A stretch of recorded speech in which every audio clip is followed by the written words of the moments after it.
we would go on some amazing adventures together.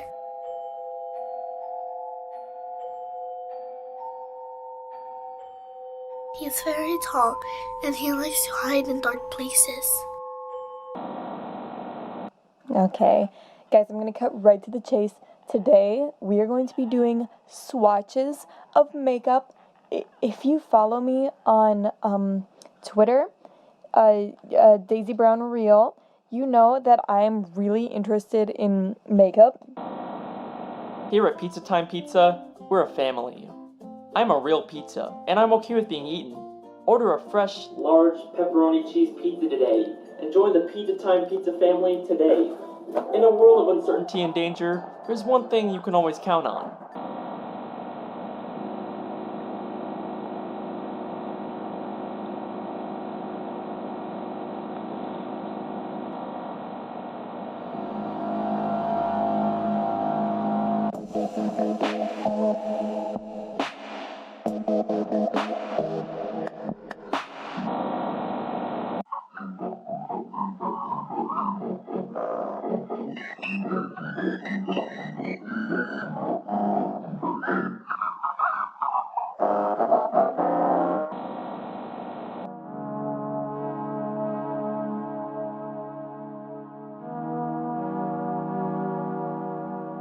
Brett Smith, Matt R., Jeremy Party, Hecate 1986, Geo Bluecore, Bone Daddy Jack 31, Alex Korpinski, Born Loser Gaming. I am Sophie. Young, popular, talented. I am a friend, a daughter, a sister. And it might look like I've got it pretty. It's emergency.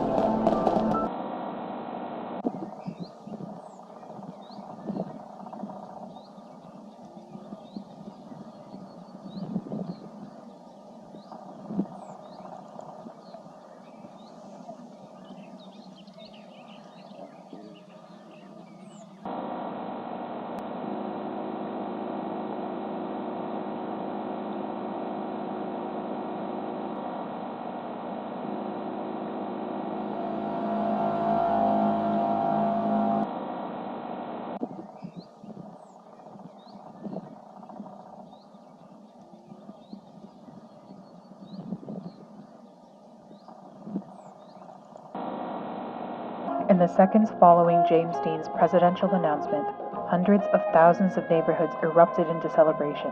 Due to popular demand, the ABC Evening News was canceled the next night.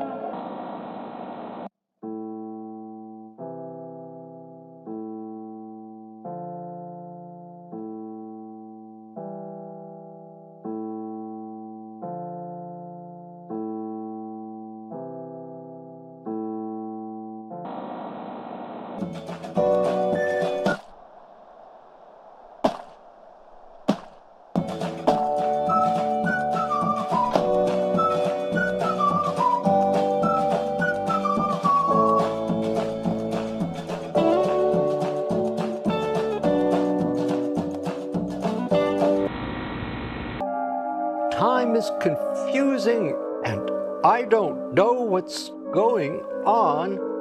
How do I stop the horrors? I am terrified. Please make it stop. What's the daddy called, chap? Inhospitable, supercilious, and unbearably contentious. This blizzarding apocalypse. Oh, hold on, arcopolis. This blizzarding arcopolis, providing a holiday hypothesis. Play the song Hot Cross Buns. It's very simple. Play along with me.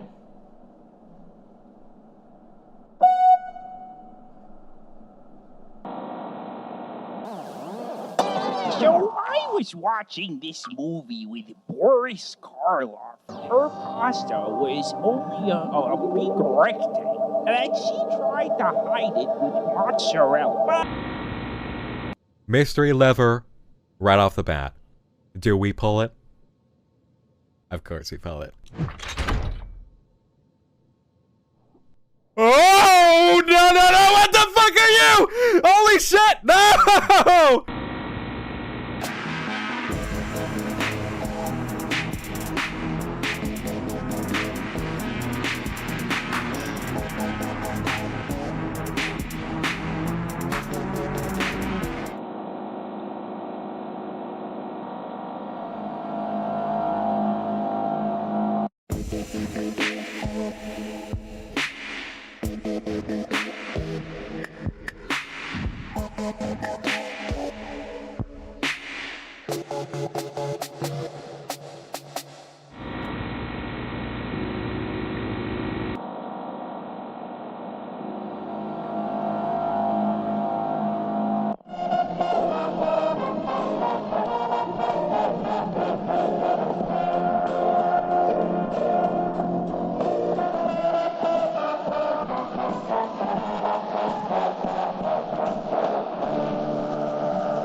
Dum dum dum dee dee la la la la. Hello?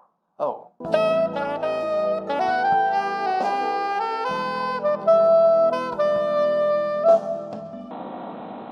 Want that barbecue in my tummy.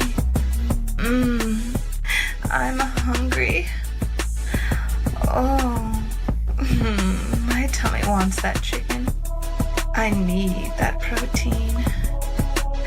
I need that protein to build my muscles in my jaw. So Oh, I yeah, can you eat do. more barbecue chicken. Oh, yeah, feel that hypertrophy, baby. Okay, I'm ready, baby.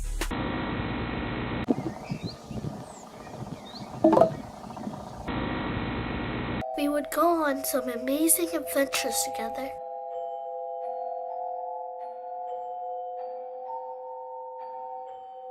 He's very tall, and he likes to hide in dark places. Okay, guys, I'm going to cut right to the chase. Today, we are going to be doing swatches of makeup. If you follow me on Twitter, Daisy Brown Real, you know that I'm really interested in makeup. Here at Pizza Time Pizza, we're a family. I'm a real pizza, and I'm okay with being eaten. Order a fresh, large pepperoni cheese pizza today, and join the Pizza Time Pizza family today.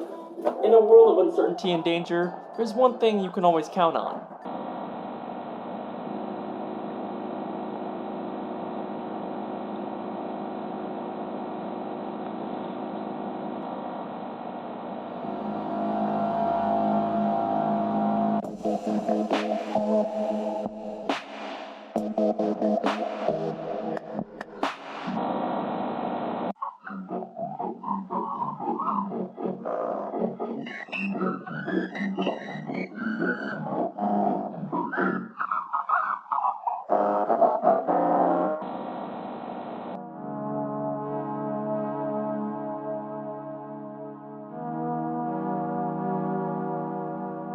Brett Smith, Matt R., Jeremy Party, Hecate 1986, Tio Blue Corp, Bone Daddy Jack 31, Alex Korpinski, Born Loser Gaming.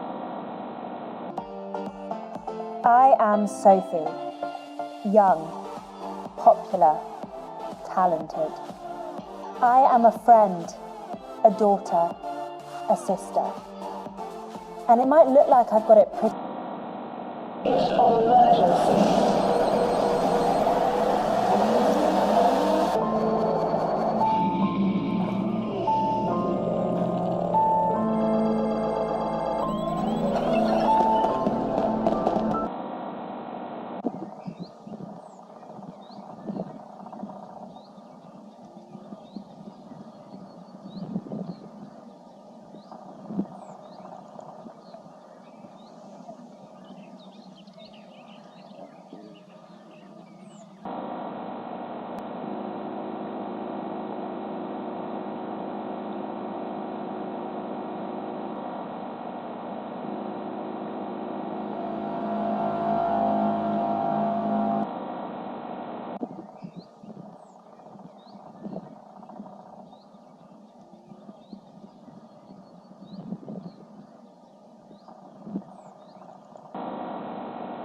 In the seconds following James Dean's presidential announcement, hundreds of thousands of neighborhoods erupted into celebration. Due to popular demand, the ABC Evening News was canceled the next night.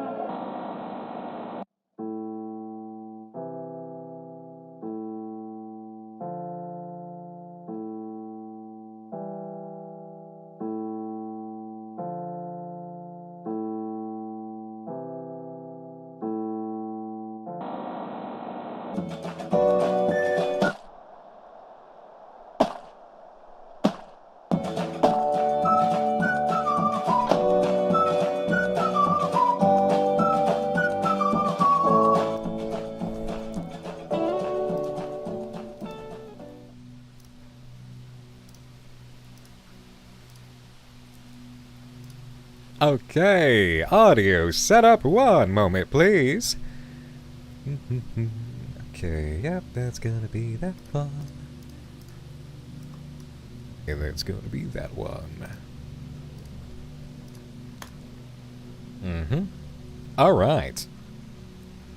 2 to 2, 3 to 3, and we're good. Hello, everybody! How are we doing? Hello, hello, hello. Hi. Hi there. How are you? I'm getting bunked right out the gate. What the hell? See, hype train's kicking off over on the Twitch side. I'm seeing a lot of faces over on the YouTube side. Hi. How are we? Happy Wednesday. It's about to get a lot more fun in here. Oh, yes, it is. Yes, indeed. Hello and thank you to Starlocked01 for the 4 months over on Twitch, the Fresh Prime sub from Pascal the Doggy, Fresh Prime from RoboStar Hunter, Small Homo Mom with the 12 months, and Amon. Hi, Amon. Feeling sassy? With the 4 months. Glad you had another wonderful con, Amon. Haven't popped up to say hello to you about that yet, but I've been seeing all your updates. Please do recover quickly. And YouTube, glorious YouTube viewers, how are you? How you be? You're a lively bunch today. I love it. I love to see it. Hi. Egg. The starting scene screen is insane. Yeah. Just a little history of Cabin Fever Dreams time. I love having it. Did someone say egg? Yep. Egg. I'm not ready for this update. I don't know. I'm a little bit ready for this update. The little I've seen so far, I am impressed with. Don't think that I'm any less impressed because of my eyes right now, alright? You guys hit that. I didn't hit that.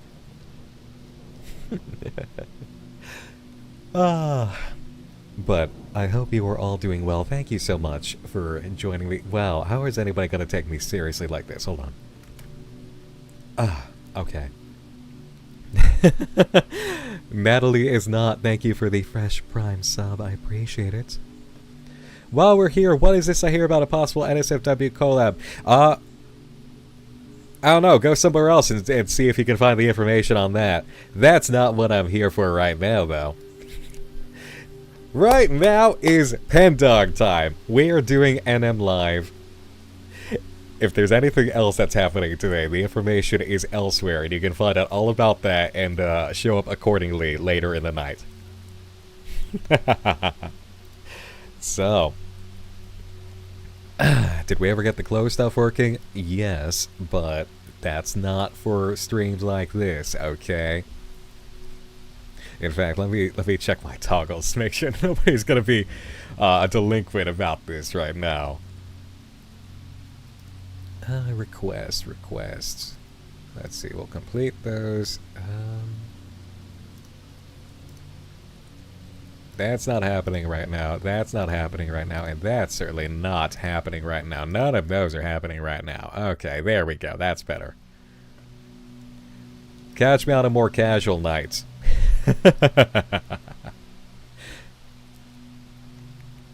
Anyway.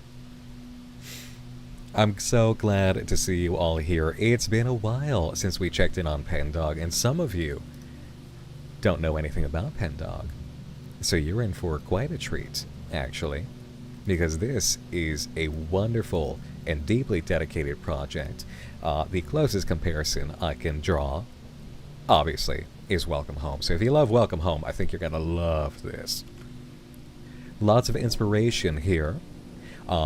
Definitely some major variety in what it's attempting to do and exploring an alternative history of animation and world culture. Some really cool things in this project that I'm very excited to show off to you. And things that I'm excited to discover for myself, knowing how much has happened, and only seeing just a bit of it. Foxy McLoxy, thank you for the 21 months. Vipe0908, thank you for the 9. Sad Occultist with the 2 months, and Still a Noodle with the 16 months of Prime. Thank you all so much. Yep, sorry, didn't do this homework yet. That's okay, BM365. That's okay. If you don't know it, you're in for a treat. Honestly, I'll do a little bit of a rundown for everybody as soon as we launch in. It's not a problem. And of course, right now, we are still sponsored by Opera GX, which is a very fun browser. We'll be using it for this experience. Just added, apparently, Blue Sky as an immediate plugin to the side extensions. So, I'm happy about that. I turned that on immediately. I still need to like sign in and everything. But it keeps getting better having this browser. You can go ahead and use my link in order to get yourself a download. That does support me. And I do want to say this, alright? I want to make this very clear, okay? Shy Mike, thank you for the super chat. Thank you for the $1 over on YouTube side, alright? For today, you all probably noticed the pinned comments. I want to make something very clear, okay? I always love your support when we're doing this. I absolutely always do. If you have a continuing sub and that shows up during this stream, I appreciate it a ton. I do. And that's a continuing sub, so that doesn't really apply to what I'm going to say. But today, I want to highlight Murphy, the creator of Pendog Creative Library, head director, because it is a very difficult thing in life sometimes to be a constant dedicated creator for a massive project and lead a team of like at least a dozen people who are working on the same thing while working and trying to make rent and trying to pay bills and whatnot. 80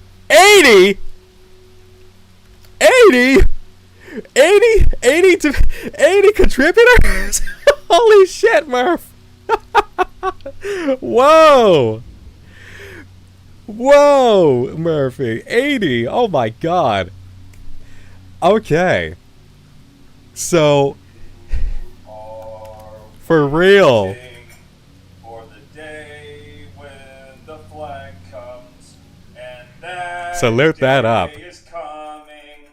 It's yours, it's yours, it's your flag in the sky, and we will make it ours. It's the biggest flag in the sky, and it's ours, and we want nothing more than to make it our own, and we're proud, and we're proud, and we're proud of the flag. Salute the flag, salute the flag, salute the flag on the mountain top. It's our flag up top on the mountain top. Truly amazing. Truly amazing. And I know that there's gonna be more of them. But that bit of info is a testament to exactly what I was gonna say. Listen, any sort of monetary support you would ordinarily put up during a stream like this here's what I'm going to say today. Give it to Murphy. Murphy's Coffee is in the pinned comment on either side over here, on Twitch and on YouTube. It's in the video description for YouTube as well. I will literally drop it again here in Twitch chat and on the YouTube side. Contribute whatever you got. Consider monthly too for an endeavor like this, because we're all about supporting creators, right? And we understand that this is a huge thing that creators do, and we love it. And Pendog Creative Library supports other creators. Like we just heard, 80 artists. You know, it's a big endeavor. So that's what I'm asking, is today, send it Murphy's way. For everything you're about to enjoy, for everything you'll enjoy in the future, and just to say thank you, that's awesome, we see you, we support you. If you wanted to help me out at all today, go ahead and download Opera GX. Just download it through my link. That's the way you can help me. But anything else, send it over to Murphy through the coffee link that I just posted that is also in the pinned comments. Alright? Because that's what we do here. We support creators. We love their work. That's one of the ways that we salute them, right? And it does help. Because this is the kind of project that takes a lot while you're also working and trying your best to just be alive. And working with 80 people. So, are we all ready to take a look at the update?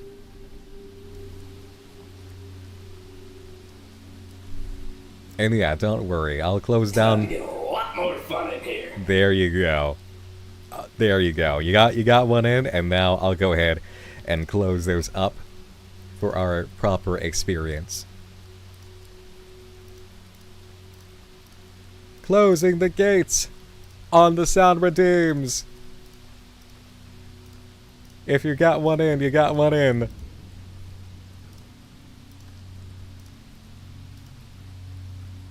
That one I'll mark complete. And there we are. That'll do it. So now we're good to go. Okay. Let's get moving on over.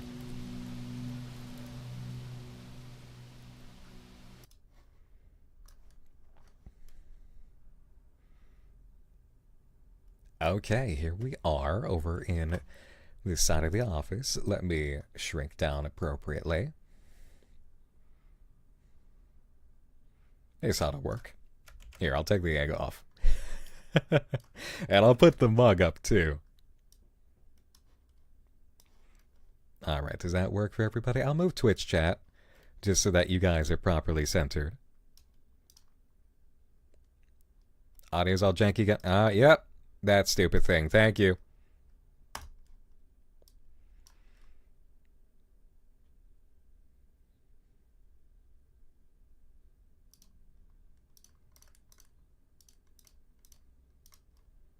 Okay, that's fixed. Appreciate it.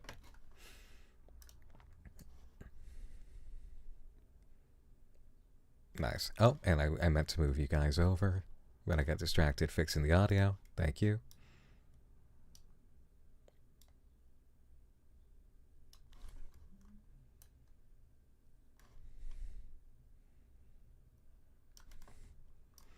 And of course, we're going to record for VOT.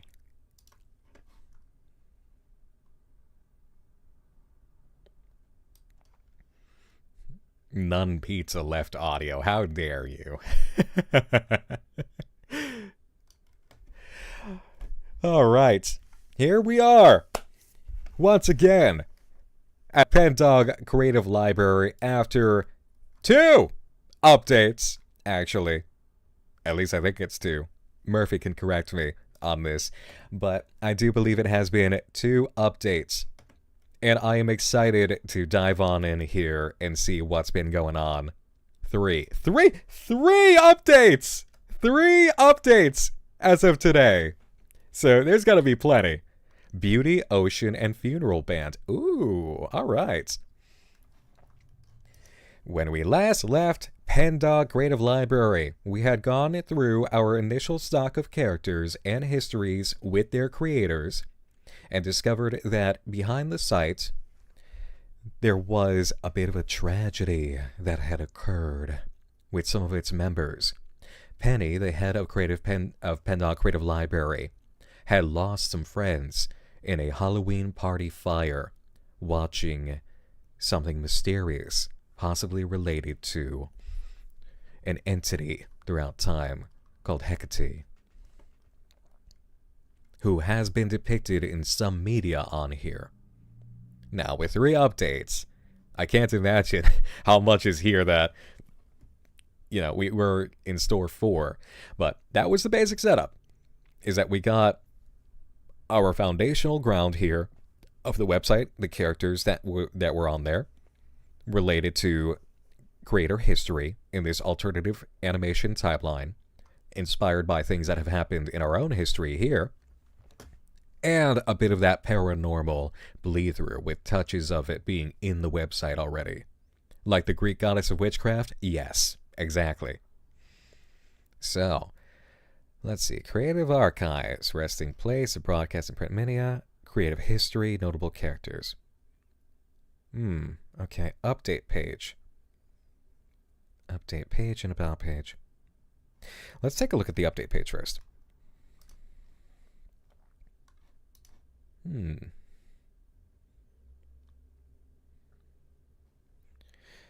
Right. Okay, let me see where I found before. Okay, Penny M. Penny moving out. Settled into a new home. All right.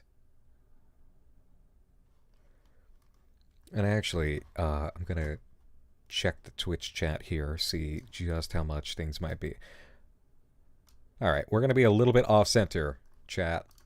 And that goes for the YouTube side too, but that's okay, because we want to try and keep the focus centered as much as possible. Nice.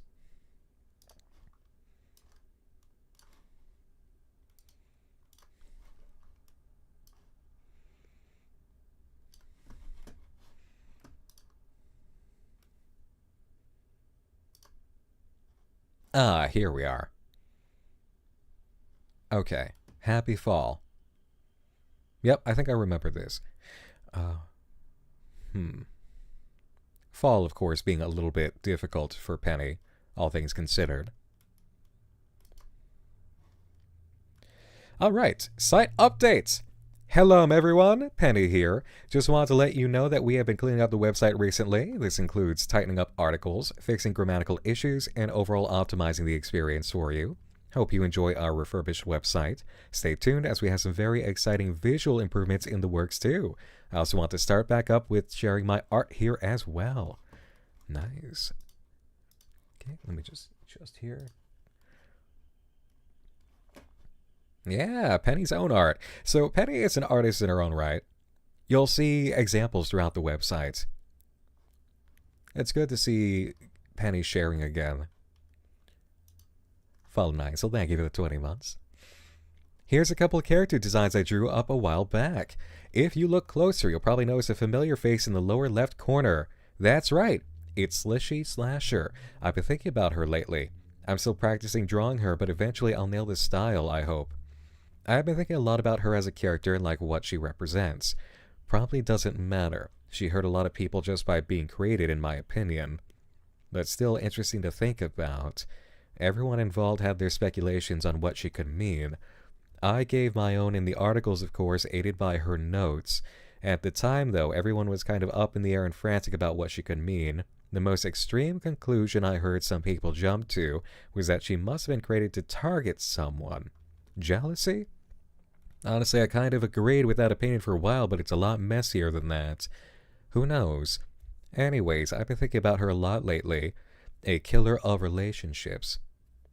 There's been a lot of times recently I felt like that, but I don't know. It's all very complex and something that gets even more complicated when you tangle it in art and metaphor. Okay, so this is intriguing because Slishy Slasher was kind of the strange standout of the characters. Like, in the animation site history, you have this one example of this character from DeviantArt, from this artist who was a bit of a mysterious case that Penny just seems to be a little bit stuck on or possibly related to. Murphy noting, this is my reused schoolwork. Pretty damn good for schoolwork being reused here. Cadaverian Kid, thank you for the 14 months. And Anonymous, thank you for gifting.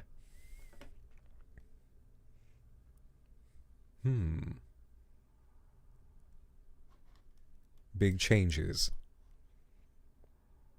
Okay, yep, there's more new here. Welcome, friends. Penny here with the monthly updates. Firstly, as you may notice while checking the character pages, our website has had an overhaul visually. With the help of multiple friends and fellow artists, the character pages have now been decorated in fun stickers and gifs that sparkle and dance. Hey! Thank you so much to everyone who helped out livening up the website. I'm especially proud of the Hecate page and Winerva page, which I feel have been a bit difficult to update.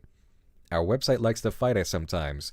I remember how much trouble the About Us page used to give me. Secondly, I want to thank everyone who has been sending in submissions to the Imaginarium. I'll try to update the page more frequently, but at minimum, it will be updated once a month. What else? Well, I can't say right now, but exciting things are on the horizon. I've been talking to some amazing people and getting the chance to see some wonderful artistic history that's pertinent to our site mission. But that will have to wait. It's not ready yet. I'm doing fine as well, and with that in mind, I must say that, as kind and appreciated as everyone's messages are, I'd equally appreciate no more messages about Hecate or the events of last year. I'm trying to move on in his memory. So Hecate being the person, the team member who was really taking a look at everything related to Hecate in that history, and died at the Halloween party related to Hecate Media, as we understand it. So naturally there's a tragedy here that Penny is trying to heal past while carrying on the mission of Pendog Creative Library and still trying to honor what happened at the same time, which is a difficult rope to walk. Actually kind of immediately makes me think of what we've just witnessed with Giggleland, with Sarah, where we have this character who is definitely dealing with a lot on the heart and mind, and people messaging wanting to know more, and it's like, hey, careful, this is a character, but this is a person, you know? This is not just a gameplay device. I also want to discuss something very important with you all, which is the submission of fake artifacts to the PCL. We appreciate fan art, and I can understand the temptation to try and get your art on the website. However, it is very obvious when a submission is fan art, fake, or to be blunt, not authentic. I'm writing this because I recently received a submission in my mailbox with no return address. It's a beautiful piece for sure, but very obviously not official Bartleby brand material. Besides the obvious indicators, Bartleby brands never release a product under this name, and the mix-up of different art styles is a dead giveaway to me. That being said, I do appreciate the enthusiasm. Just be sure to be more honest next time, okay? Here's the regular update art share. That's quite a smile.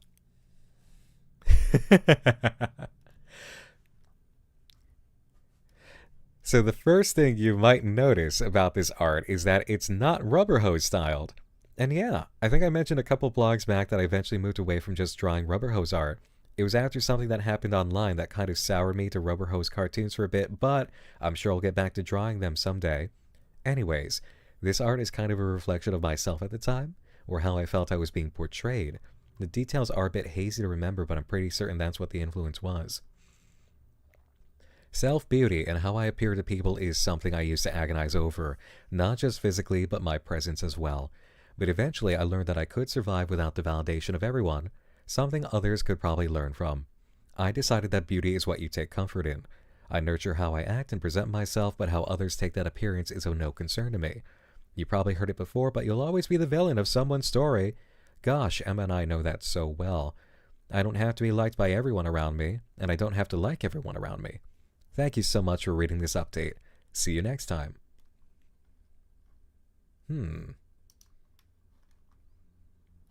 Oh!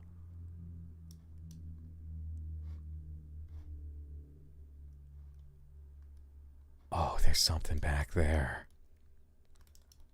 How do I get the flowers out of the way? My blessing. Oh. Okay.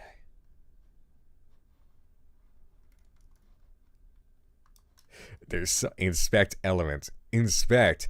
Okay.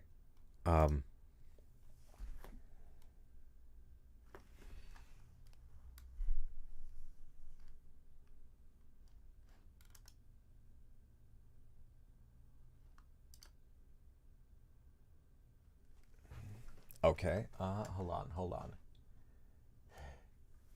All right, I gotta move this a second. Inspect element.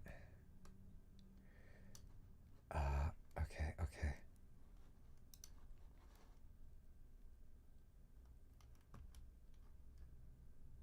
Oh God, there's so much. All right, hold on.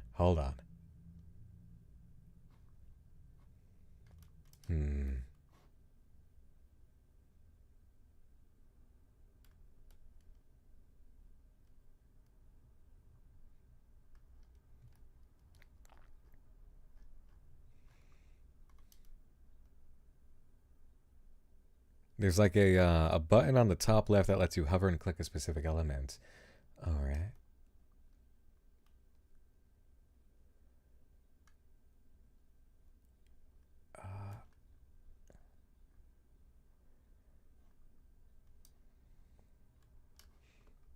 Shit. Okay. Not another flower knitting puzzle. No! Not again!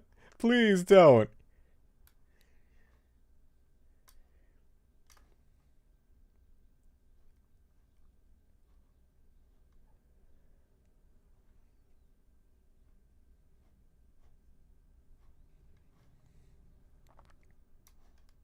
Shit. Maybe, alright, hold on.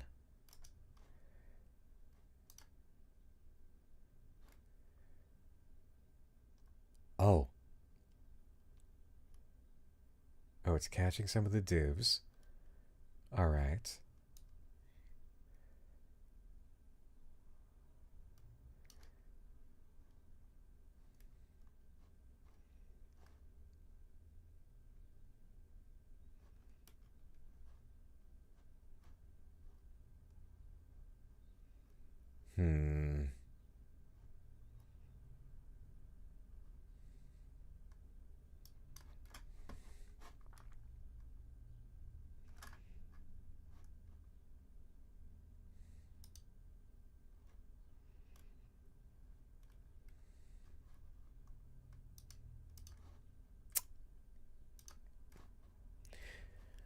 I do not know if I can catch this. I don't. Yeah. I just select it all and paste it into a doc. Right. That approach would work for me.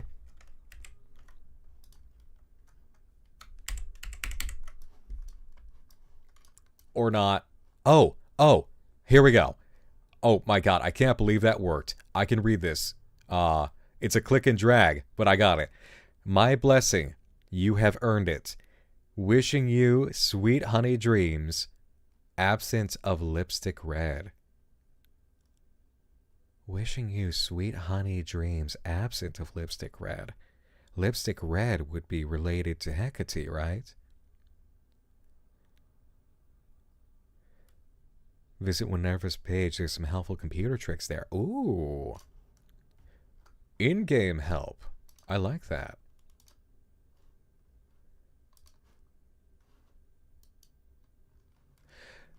Alright. So, this was sent in, and it's related to something going on with the site. Because if it's absent of lipstick red, that either means it would be like Hecate giving favor? Or it's another force? Interesting. Okay.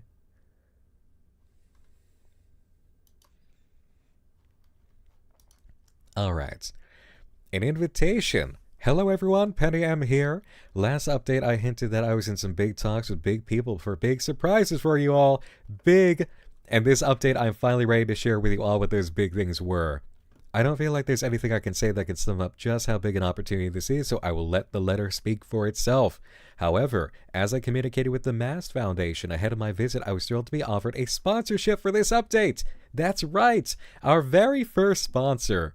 In collaboration with the Mast Foundation, I'm thrilled to present to you a very Dorothy Do-centered lineup of articles curated with the assistance of the Mast Foundation's years of research and a large gallery of show artifacts.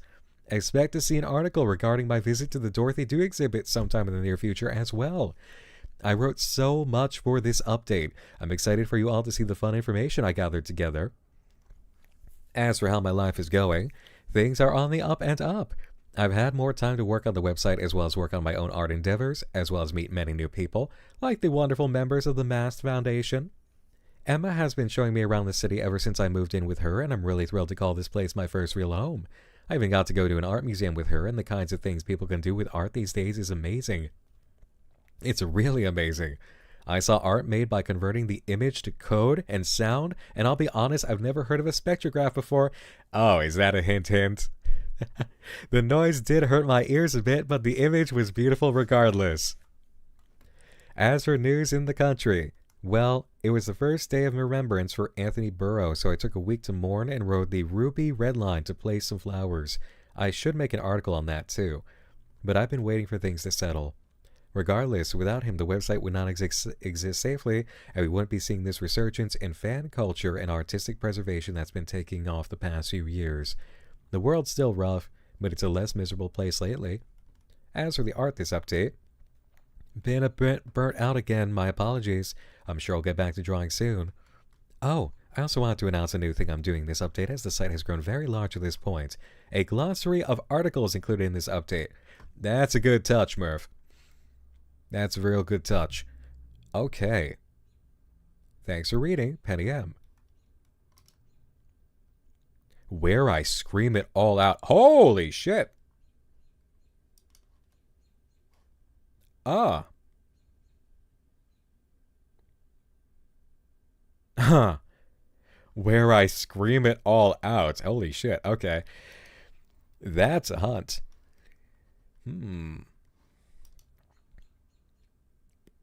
Secret page. We'll have to bookmark that. Summer's at the door.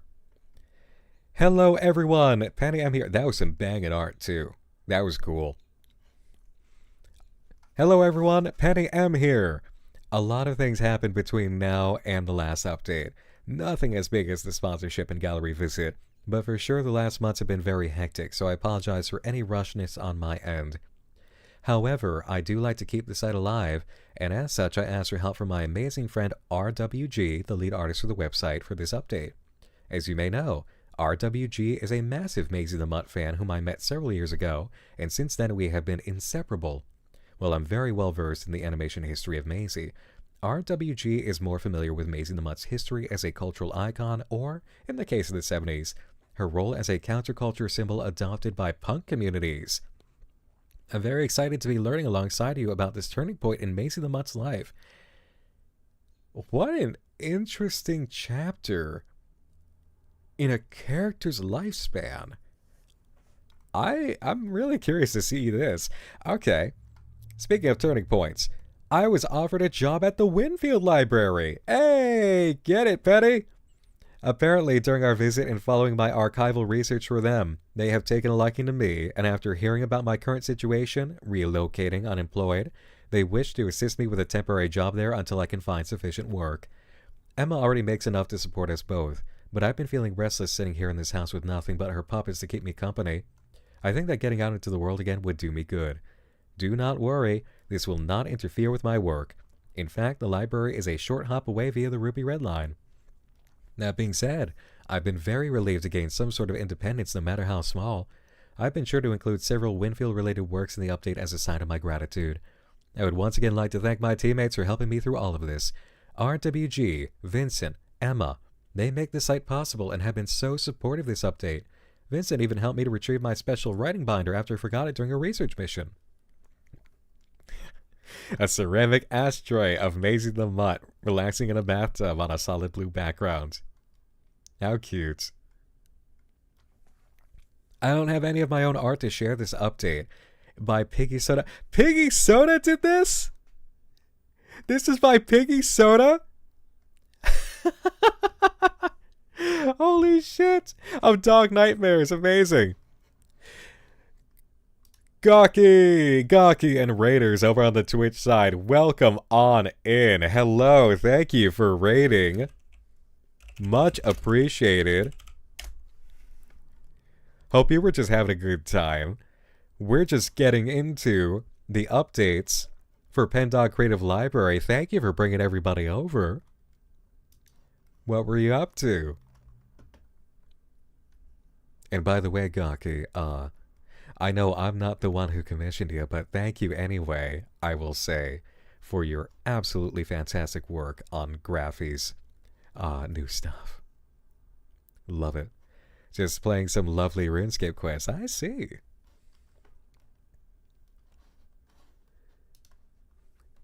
But yes, Piggy Soda of Dog Nightmares has been helping out over at Pendog Creative Library.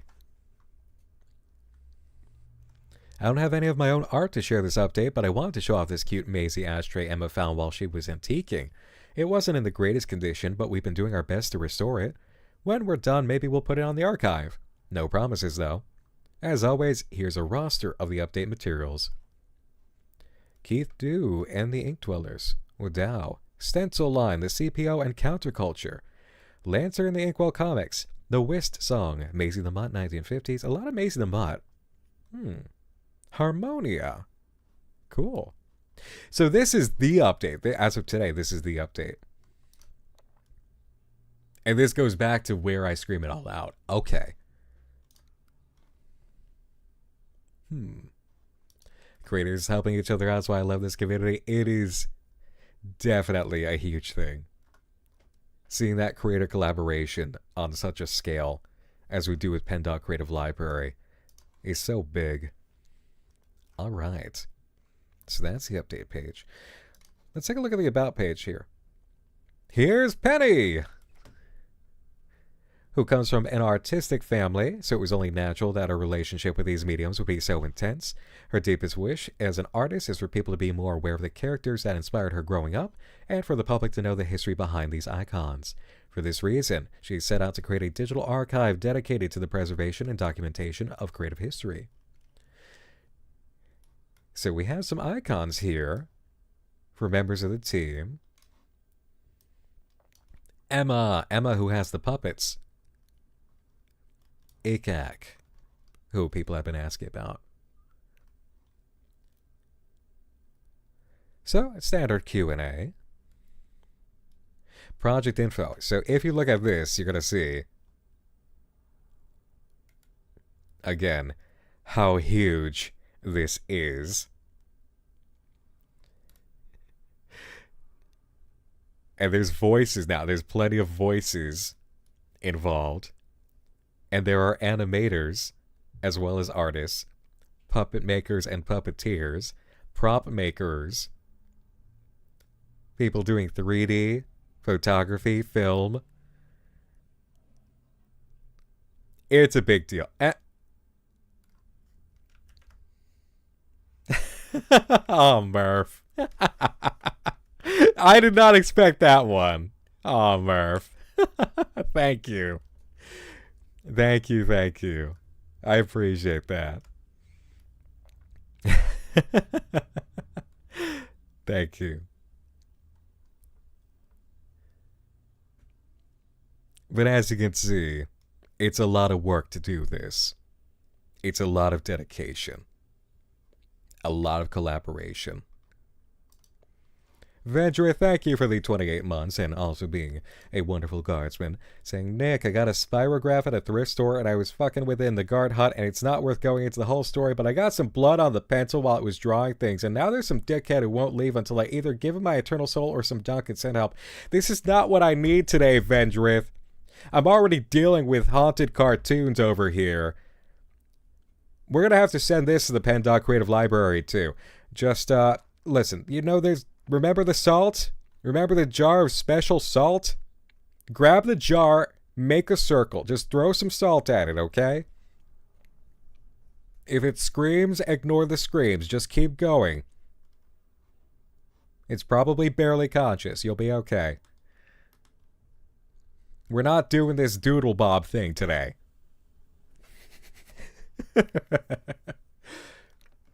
Alright, so let's see. Update page. About Us page, Imaginarium. So this is kind of more or less fan art.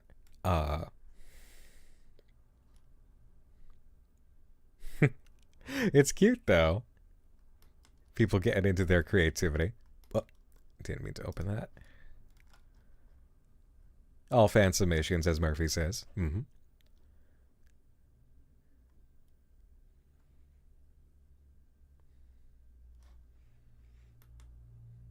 A lot of them, too. Okay. Creative history and notable characters. Moonlight Angel, thank you for the 100 bits. Glad to be live and helping out. Yeah, no. Oh, I love this banner. Oh, look at all these characters. Yeah, this is everybody that we went over in the initial when we first visited. These are the foundation characters. By the way, wanted to say all music is safe to play on Twitch. All 14 songs. Excellent. Thank you. Wow, I love this.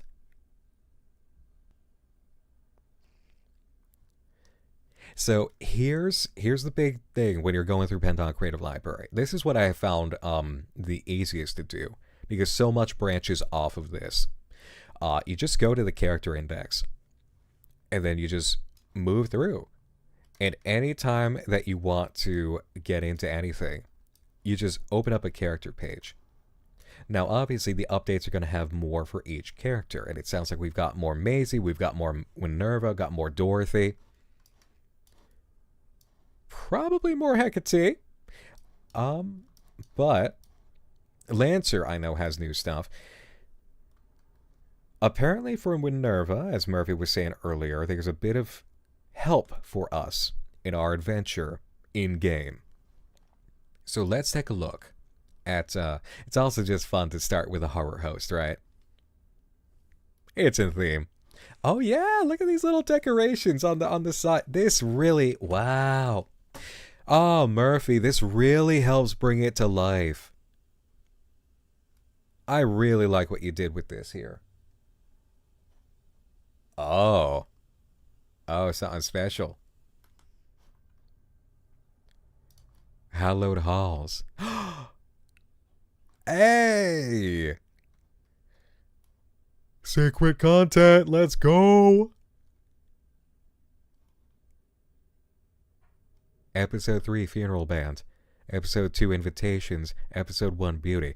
Okay, so here's stuff applying to the updates. Wait a minute. Wait a minute. You're having the horror host character give additional information on each episode, each update. That's fucking brilliant. That's brilliant. Love it. That's clever. Way to go. It's a real life horror show. Yeah. Good shit, Murph.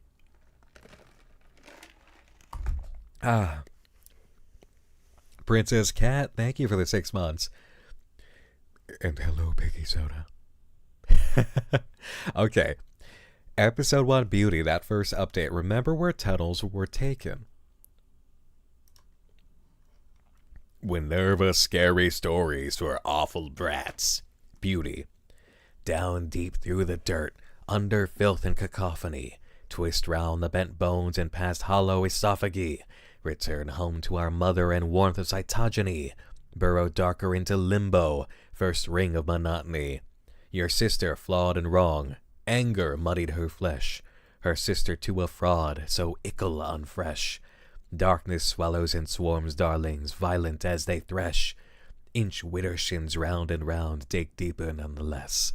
Each daughter whispered heresy in the symphony of mother. Taradiddle paths stretch and press against one another. Only yet see lustful image-o in passing flickers of her, twisting knots in each limb until we cover and smother. Greed tears away what's before us, fill the brood with snicker snee, build upon tangled daughter, gluttonous hollows of debris. Break through the nothing hiding from sight our jubilee. Spiral down go the sisters in mindless unfair treachery. So, the deadly sins related to Dante's Inferno, the rings of hell.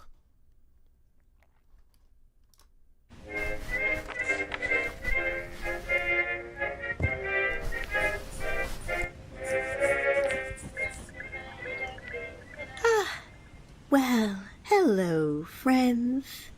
It's been now about ages since someone last stumbled into my quarters. Lucky for you, this puppet operates without quarters. Beauty is in the eye of the beholder. But what happens when the eyes are held in the wrong direction? Nothing good, no. The folks over at Troy Brands would tell you, if they still could. In fact, that reminds me of a poem. I shall read it to you now, and you may read along with me below. Ah. Down deep through the dirt, under filth and cacophony, twist round the bent bones, and past hollow esophagi. Return home to our mother, and warmth of cytogeny. Burrow darker into limbo, first ring of monotony. Your sister flawed and wrong, anger muddied her flesh. Her sister too a fraud, so ickle unfresh. Darkness swallows and swarms, starlings violent as they thress. Inch water thins round and round, dig deeper nonetheless. Each daughter whispered heresy in the symphony of mother. Taradiddle paths stretch and press against one another. Only yet see lustful imago in passing flickers of her, twisting knots in each limb until we cover and smother. Greed tears away what's before us, fill the brood with snickersnee, build upon tangled daughter, gluttonous hollows of debris. Break through the nothing hiding from sight our jubilee. Spiral down go the sisters in mindless, unfair treachery. Those are all the hints I can give you for now. The puzzling and pondering is not for me to do. Farewell. Stay safe. Until we meet again.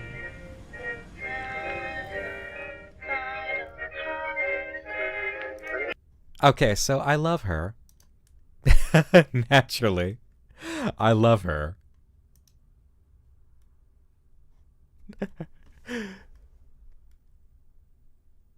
So this is cool. It feels like each update you should start with Winerva, and that'll give you a touch of a guide through the material. And it's down through the window on the bottom right of Winerva's page.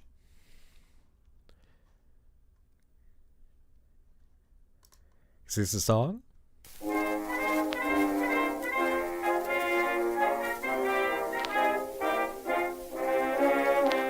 Good night, could hardly be for the reasons to sign. Couple sitting underneath the willow tree for love. They pine. Little maid was kind of afraid of darkness, so Steve said, I guess I'll go. They began to sigh, looked up at the sky, told the moon a little tale of woe. And this... Be careful what you wish for. You never know who could be listening. Could be a vengeance demon. Excellent work with Winerva here. I really like these touches. Very clever use of your horror host character. Update for update. Oh, this one on the right follows us down the page. Love that.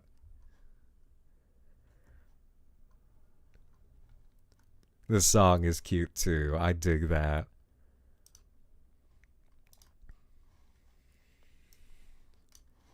Okay.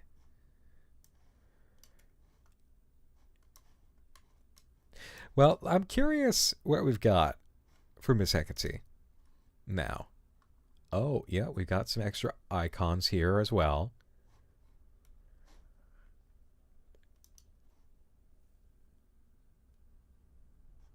This is new. Though I will give you a quick rundown here about Hecate, according to this. Hi friends, Penny here. I felt that reading the below article in conjunction with this page would be important to understanding our work on Hecate. Our most perplexing and hard to document character. If this is the first time you've heard about Miss Hecate, you are in the majority, where this character has survived only through written literature, defaced artifacts, and vague historical accounts. It is unknown what exactly Hecate looked like in her original incarnation. Wow. Whoops. That's me having a Freudian slip on this. Copies of her design in the 50s have been recovered, but earlier than that, the trail goes cold, with only very damaged artwork that gives us little indication of her original cartoon appearance. Brought to our attention by an associate, this character is one of the core reasons for which we've made the Pendog Creative Library. The winding trail of accounts and messy documentation are just as interesting as the cartoons Hecate herself featured in. From what we can glean from history books, Hecate was a female cartoon existing well before Maisie the Mutt, with features running well into the first years of the dog's run. We know from written descriptions that she had horns, red glows, a worm-like appearance, and a scarlet smile. In songs documented from her old cartoons, she was described as having a personality like corpse flesh with the skin toned to boot. However, after this point, accounts regarding her become very hard to find. There are clues indicating a very storied history, and as we find them and verify this information, we will excitedly relay our findings to you. At the moment, we only have a single very poorly maintained voice line of Hecate. We feel that regardless of the terrible condition it has been retrieved in, you are entitled to a listen.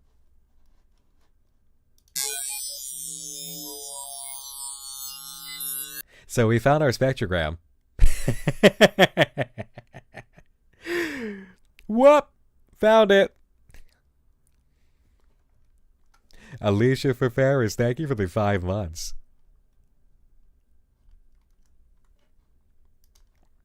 Alright, and we have something down here that's clickable. What's this? The jungle.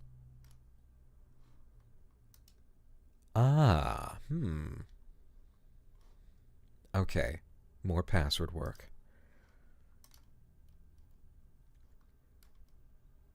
The jar is clickable. The Troy FDA, Brands. Food and Drug What? Administration of America wants you to take a look at the following Troy Beauty brand products. Looks good, right? Perhaps they could serve as a lovely gift for children. Wives, even. Well, our scientists say no. No, they don't. Troy Beauty products have been removed from all stores and establishments due to their large amounts of acidic properties. Among the harmful effects that these properties could have on your system are severe chemical burns on the skin, eye irritation, lung damage, intoxication if ingested, and potentially death. Doesn't sound so lovely anymore, hmm? If you keep one of these products in your household, discard it immediately.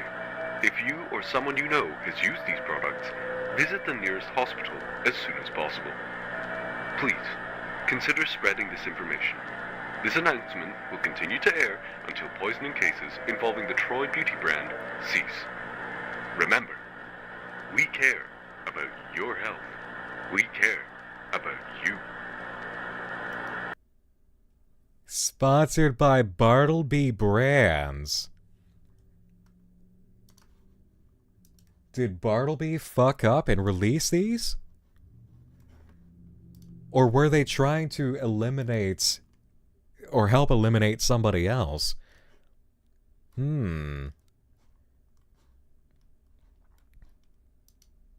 Okay, that's interesting, because we have the Bartleby Bee here, and now we're learning about something else related to the company that created the Bartleby Bee that might have to do with Hecate. So now there's a bit of red thread being pulled through here. Okay. Although, if we think about what happened earlier with the Bartleby Bee art, that gave an indication of protection against red lipstick, maybe there is an opposing force. But here's one of the original pieces related to Hecate. Hecate cigarettes. Although Miss Hecate appears in various pieces of art, we've been hard-pressed to find details about her creation, what studio was responsible for her animations, and so on. For a character with such a large body of work, she's frustratingly difficult to learn about. She's one of the reasons we founded the Pendog Creative Library, to figure out just what the story is behind this mysterious character. Accounts of her carry on well into the 30s, but at this time artistic depictions go no earlier than the 50s. Even then, much work was done just for the scraps of a story we are determined to put together. We are not certain whether Hecate started out as a cartoon character for entertainment or for advertising. This is the earliest surviving artistic rendition of her, and as can be seen here, it is horribly defaced. This archive item is dedicated to Hecate. We miss you so much.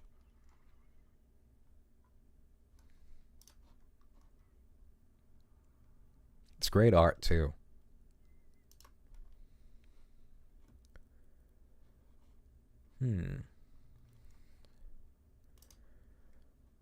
Okay. So now I say we go over to Bartleby Brands.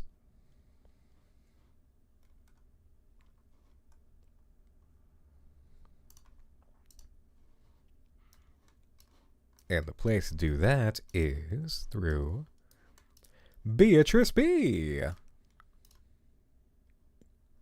Oh, there's the flowers. Yep, look at that, all around. Seen on cartoons, candy wrappers, and storefronts around the world, the advertising giant Beatrice B heralded from the Bartleby Brands Candy and Sweets Corporation. Beatrice made her debut in the mid-1930s after years of Bartleby Brands struggling to find their corporate identity. As recounted from the company archives, Marigold Fulch, the daughter of Bartleby co-founder Aaron Fulch, had visited one of Bartleby's 5 at-the-time factories. The next night, she had a dream inspiring her to draw the character that would be known as Beatrice B.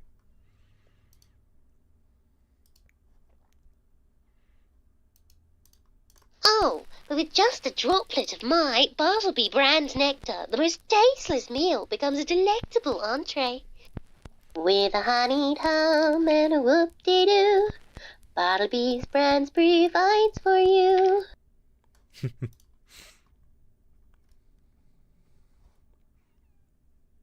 What if the ruby red from one of the updates is referencing Hecate? Probably. Okay. So we have gone through Beatrice B before. So now we're looking for some new stuff. But this is a Brands mascot for Bartleby Brands.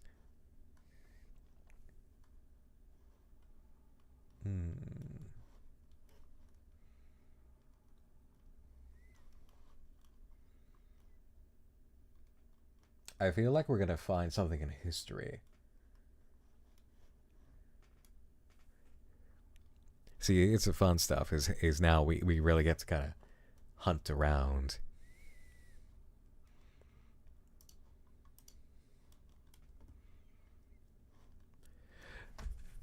Mytopulus over on YouTube says, I really love when projects like this, regardless if it's a hard project or not, have interactive elements because of how creative and fun they can be sometimes. Doesn't it feel like old internet?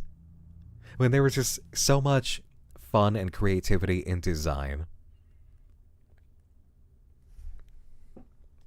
There's an article about Troy and creative history.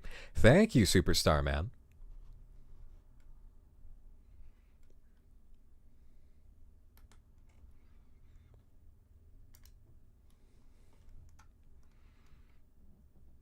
Okay.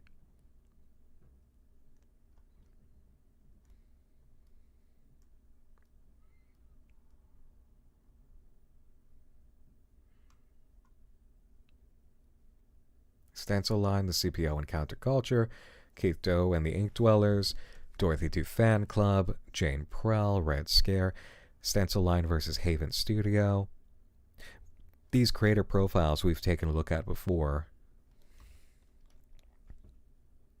Barbara's like the one person who managed to not get burned her entire career. Oh,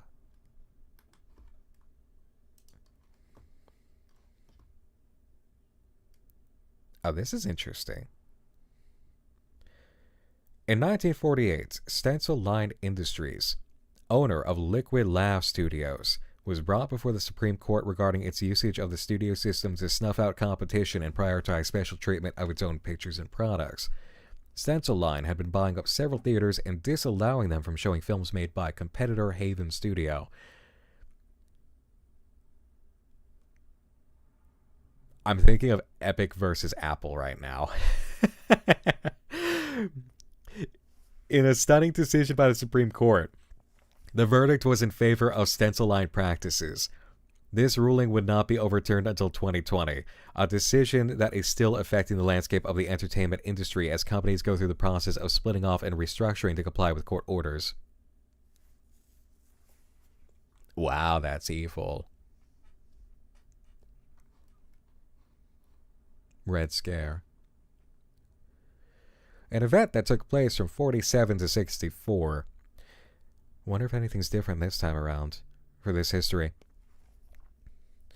During this period, fears of communist infiltration in American culture took grip of the population.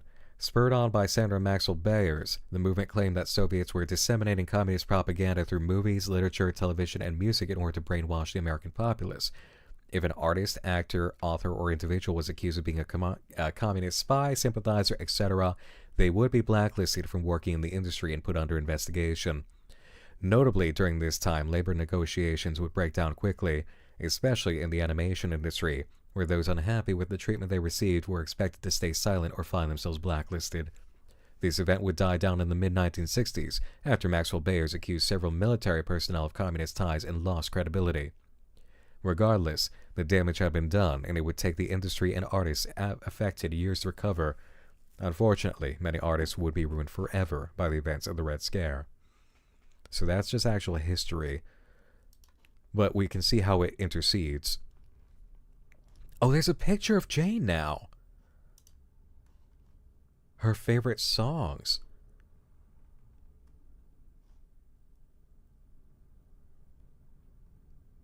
A playlist for Jane. Huh. So this is the creator of Slishy Slasher on the site. This is the one that stands out.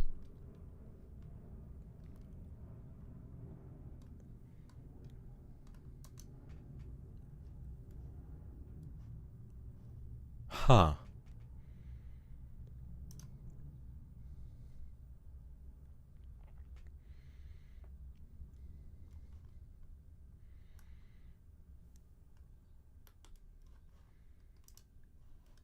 It's this character here.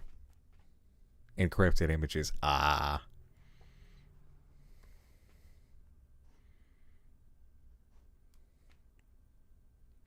Yeah, so when we went over this originally, Slishy is interesting. Because this is not animation history or mascot history as it's seen in all the other articles and creators. This is quite different and very clearly related to Penny's own personal history, as we're starting to see. There's a lot to do with Jane. Quite a personal touch for Penny to include not just a playlist, but a GIF of Jane.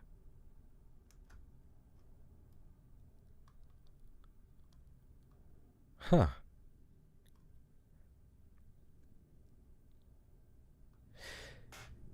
Yeah, this character is quite a thing to explore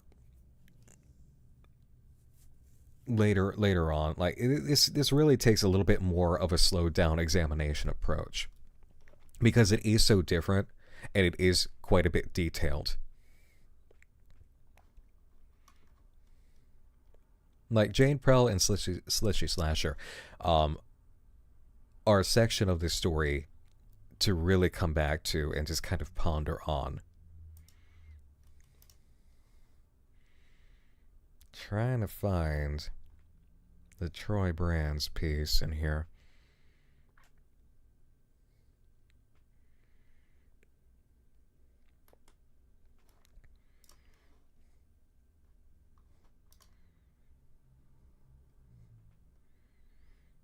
It's in Creative Archives, not history. Okay. So we'll save this. Archives.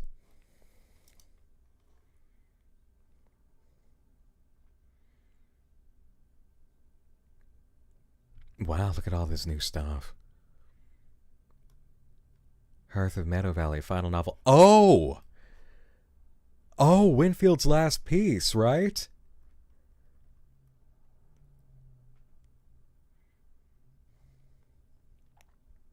More Telelectrica stuff. I love Telelectric. Dorothy Do show cast and crew. Dorothy Do intro tune. Re-release cover. Picture books. Telelectrica World Fair. Goddess of Beauty collage and Helena Troy. Troy Beauty Brands. Okay, here we go.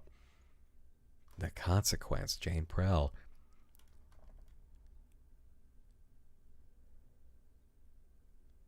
Yep. Okay. So we kind of ran up to here.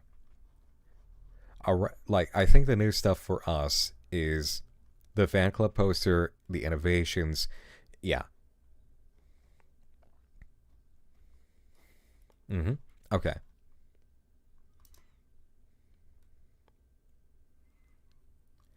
Soon after Season 3 of Dorothy Do and the Deep Blue aired, the official Dorothy Do fan club was established. Members would pay a monthly fee to receive newsletters and, on occasion, be the first to receive new merchandise not yet sold in stores. The club ran until the end of the show, with the final newsletter wishing the members farewell and good luck on their own journey through the sea of life. After the official club disbanded, many others popped up in its place. They were mostly local communities made by fans for fans, creating zines and stories of their own to fill the Dorothy-shaped hole in their hearts. These types of clubs slowly faded away after the rise of the internet, instead turning into countless blogs and forums. However, one notable fan club is still running strong. Established just after the show's end, this club has been incredibly dedicated to Dorothy Do for more than 30 years. Much like the official club, they send out physical newsletters several times a year, occasionally sending fan-made merchandise such as posters, zines, and badges. This fan club is, in some ways, the only still living part of Dorothy's legacy since the show ended, and is notoriously difficult to join. That's an interesting tidbit. Why would that be difficult to join? What?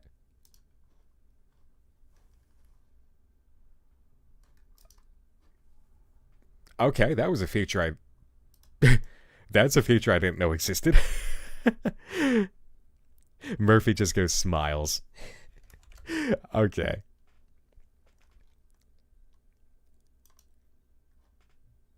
Huh. Alright. That's something I'll have to chew on while I take a look around more. This poster is one of the aforementioned goodies from around the early 2000s. Murphy says, only good things are happening there, I'm sure. Promi. Only good things can be happening! The anonymous artist has combined Dorothy's animated and puppet designs into one, a delightful mix of new and old. The scene is based on an episode from Season 4 in which Dorothy must rescue a ship and its crew who've been trapped in a bottle by a kraken. How thrilling! This item was gifted to the archive by our dear friend Emma Weckel. Thank you so very much.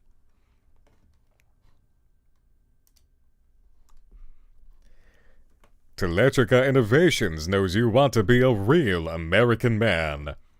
With this electrical hair kit, you can be a perfectly trimmed you. Teletrica Innovations was always very intentional with Telelectric's character. As the all-American man from everywhere representing the company, he of course had to be bright and presentable at all times.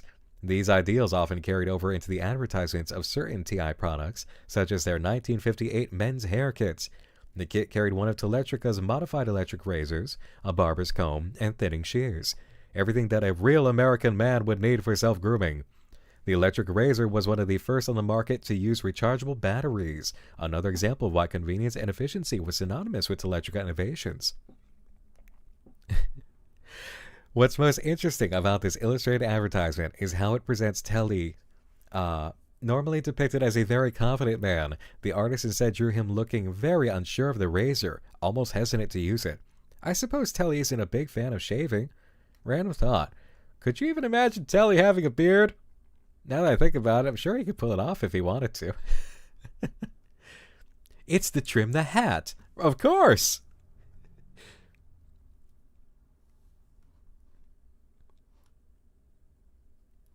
Oh, that's a cute piece.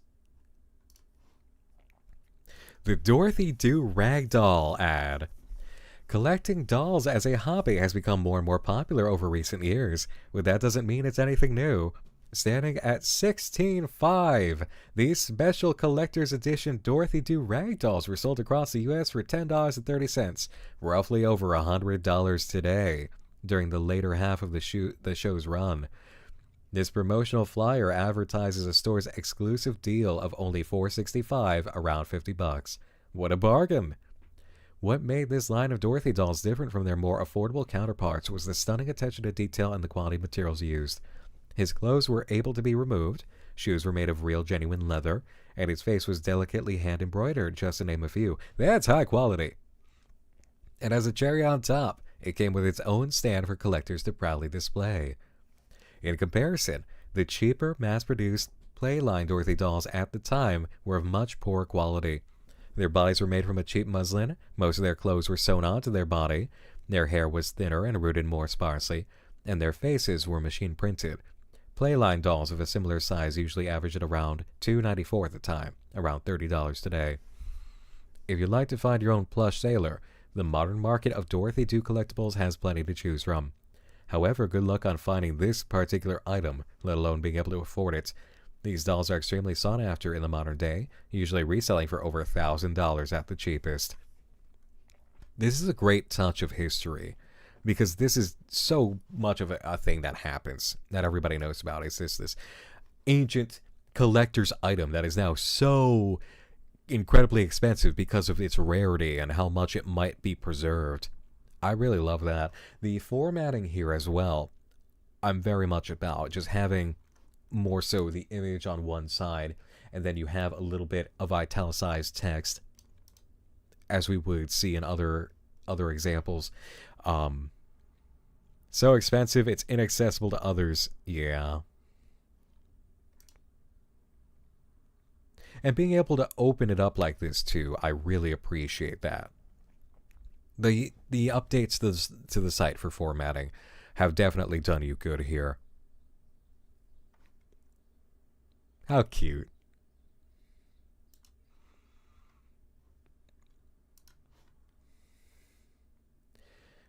So here's a piece that landed. around the same time as those, this is yet another drawing from infamous artist Jane Prell of her equally infamous Slishy Slasher. Although, as you might be able to see here, the character is still in the early stages from before the artist completely acclimated to drawing in the UPA art style. You can also see the character has been split into two individuals. Although there were very little notes from Prell about the artwork, one could assume this is another commentary about her experiences with BPD, with the Slishy Slasher haunting her like an awful blue shadow. Prell often mentioned feeling like a literal killer due to her BPD, that when she ruined another relationship, it was just like killing someone because she'd never be able to interact with them again. Again, Prell seemed to have a very bleak view on things.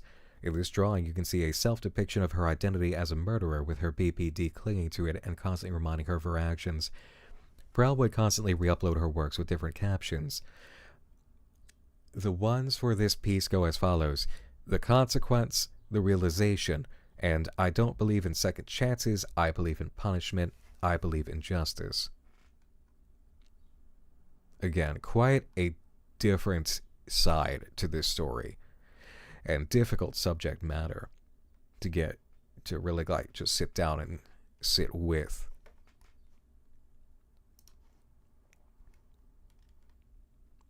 Goddess of Beauty collage. Vivian Brooks was a mixed media artist who created artwork from 1960 to her passing in 1980. An artist of many mediums, such as watercolor, clay, sculpture, and collage, her work was very diverse and tended to lean towards the abstract and surreal, embodying emotions and struggles she faced in her daily life. As for the backstory behind this piece, we have Vivian's own artist statement for reference, something which is frustratingly not available for most of the artwork on this website. Anyways, to summarize, for most of her life, Vivian had struggled with body issues, staved off by channeling her feelings into sculptures of exaggerated proportions. In the year 1968, however, her self-image was the worst it had ever been. She was reported to have been driven to the edge of despair, wishing to end her own life. She recounted spending the night tearing apart her studio, destroying her sculptures, and enacting extreme acts of violence toward herself. In her own words, "I passed out with my wrists red and my stomach bloodied. I was pulled into a dark velvet sleep that briefly stung but promised me an out. No more to the pain of chasing the shape I had been pressured to obtain my entire life. And then in my dark dreams, a shape emerged of the most beautiful woman I had ever seen. Her face was magazine clippings of many discarded beauty magazines with self-assured expressions, and many lips that whispered words of comfort to me. Comfort and secrets of the truth of beauty." Her eyes sparkled with words of how the form one finds comfort in is the most beautiful form in the world. She took my hand in hers of many fingers and shades and hues, and made me promise of the future if I tried harder with myself and changed my perspective. When I awoke, I felt like a weight had been lifted from my body, a burden I had never realized was there. I felt happy, and as soon as I returned from the hospital, I set to work repairing my studio and making this devotion to the dream that saved my life. Hecate. Yeah, I'm thinking it too. This artwork is also notable for its usage of Troy brand advertisement clippings. Helena Troy was a very popular beauty mascot of the time, and this piece makes use of her likeness to form a greater whole of a woman. There's Helena.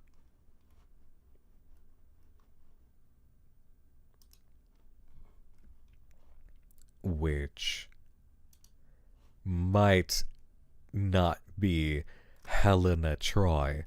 It might be, from the little hints that we have of her character, an incarnation of Hecate, or a translation. A bit of an unusual post today. This will be a history lesson, a discussion on our local mystery, and a creative archive post all in one, which is to say this article will be fairly large compared to what is usually posted on the Creative Archives. In this article, we'll be covering beauty company Troy brands, their beloved mascot Helena Troy, and their creative ventures. We will also be looking at possible connections between their character and local cartoon mystery, Miss Hecate. Oh, it's a carousel. Look at these props. This is great.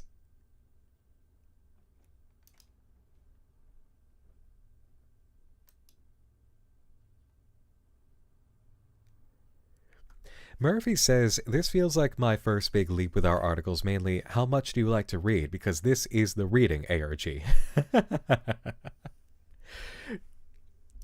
Yeah, but it's great. Like, I said it last time, is you truly can get lost for a night. Like, just a whole night. Like, it gives me impressions of the experience I first had ever with Marble Hornets, where when I first found it, after the first few episodes, I was so entranced that I had... Okay, fine, I'll tell you. I had this big-ass tub of cheese balls downstairs. So I grabbed the big-ass tub of cheese balls, and I took it upstairs, and I watched Marble Hornets just devouring this big-ass tub of cheese balls. Okay, you can't tell me that some of you haven't done something like that, alright? You can't tell me. I know you must have. And this is that kind of thing, you know, where it's like somebody takes a look at this and they're like, you know what? This is going to be the next 6 hours for me. I don't care. I don't care. I'm going to order dinner and I'm going to scroll through this and read while I'm eating. It's this kind of project. That's great, you know? Like, sure, it's a reading ARG, but at the same time, it's the sort of thing that you can spend a whole night with your big tub of cheese balls. That's the kind of shit I love, you know? While chugging iced coffees. Yes, okay, fine, you got me. All right, fine. Toki the Dork, thank you for the 9 months of Prime, by the way. Cheese balls, the Night Mine Marble Hornet story. Yes. God damn it. I'm gonna end up eating fucking cheese balls while making more for this, aren't I? I fucking know it. It's like, that's it. That's it. I'm gonna have to buy some Utz cheese balls now while I build this. That's okay though. I'll literally take a picture and put it on Blue Sky. It's like, guys, you already know what it is.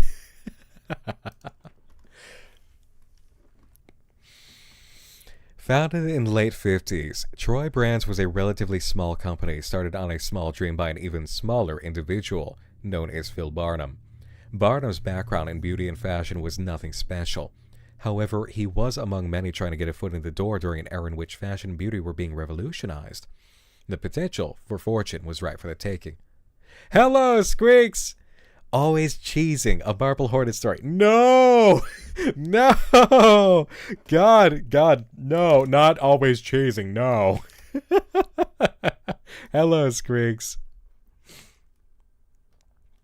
Bahamut Cleric says, also thinking of the idea of the old Hollywood and old school beauty and the everlasting impact of like classic red lipstick and beauty trends. It's considered classic, everlasting, timeless.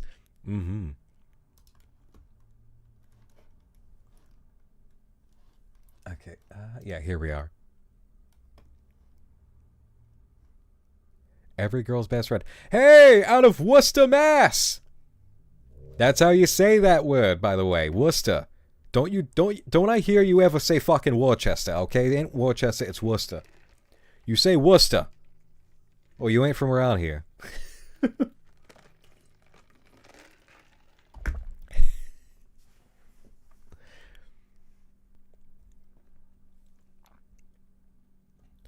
Starting Troy Brands with a large loan from his father and the support of friends already in the industry, Barnum would try for years to make a name for his company in the industry. He was an amazing marketing man, but in the words of his own friends, not so good at releasing quality products. It was this mix of showmanship and incompetence that saw the company struggling along for 2 or so years, barely turning enough of a profit to stay afloat, but always with Phil making promises of, "We'll get big eventually, if you stick with me," to underpaid employees. With this in mind, it shouldn't be surprising to learn that in the year of 58, debt collectors were visiting the premises regularly, and Barnum was stuck in his office desperately trying to figure out how to pull the company out of its situation. The original store. Cool. And an original advertisement. Very nice.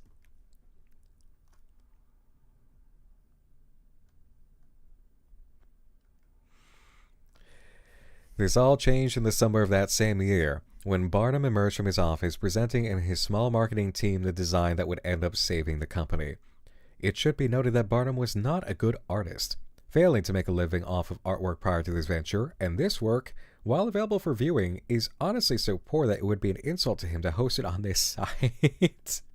However, the pressure of incoming financial ruin must have lit a fire in the man's creative ability, because the character he presented to his marketing team was an instant hit. Helena Troy, the pretty friend of every girl and gal. Every girl needs a friend, and Helena Troy is the friend of every girl. Look your best every day with Troy Beauty. From hair to lip, eyes to skin, Troy Beauty has the perfect product to turn you glamorous and enchanting in the blink of an eye. High quality ingredients, high quality products. Look at these ads, though. I love this. Woo! Damn, girl! Damn! You fucking working it up here in the upper right corner. Damn!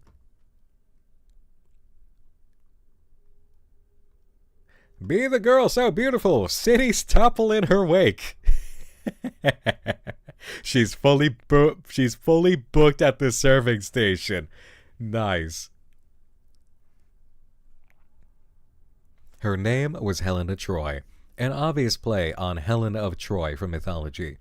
With a cute visage and stylish outfit, this character immediately moved into the main marketing for the company, and from there things seemed to improve. People from all over the country were forming lines to buy their products, and the quality of their beauty line began to increase rapidly as well, perhaps spurred on by the exponential income resulting from Helena's success.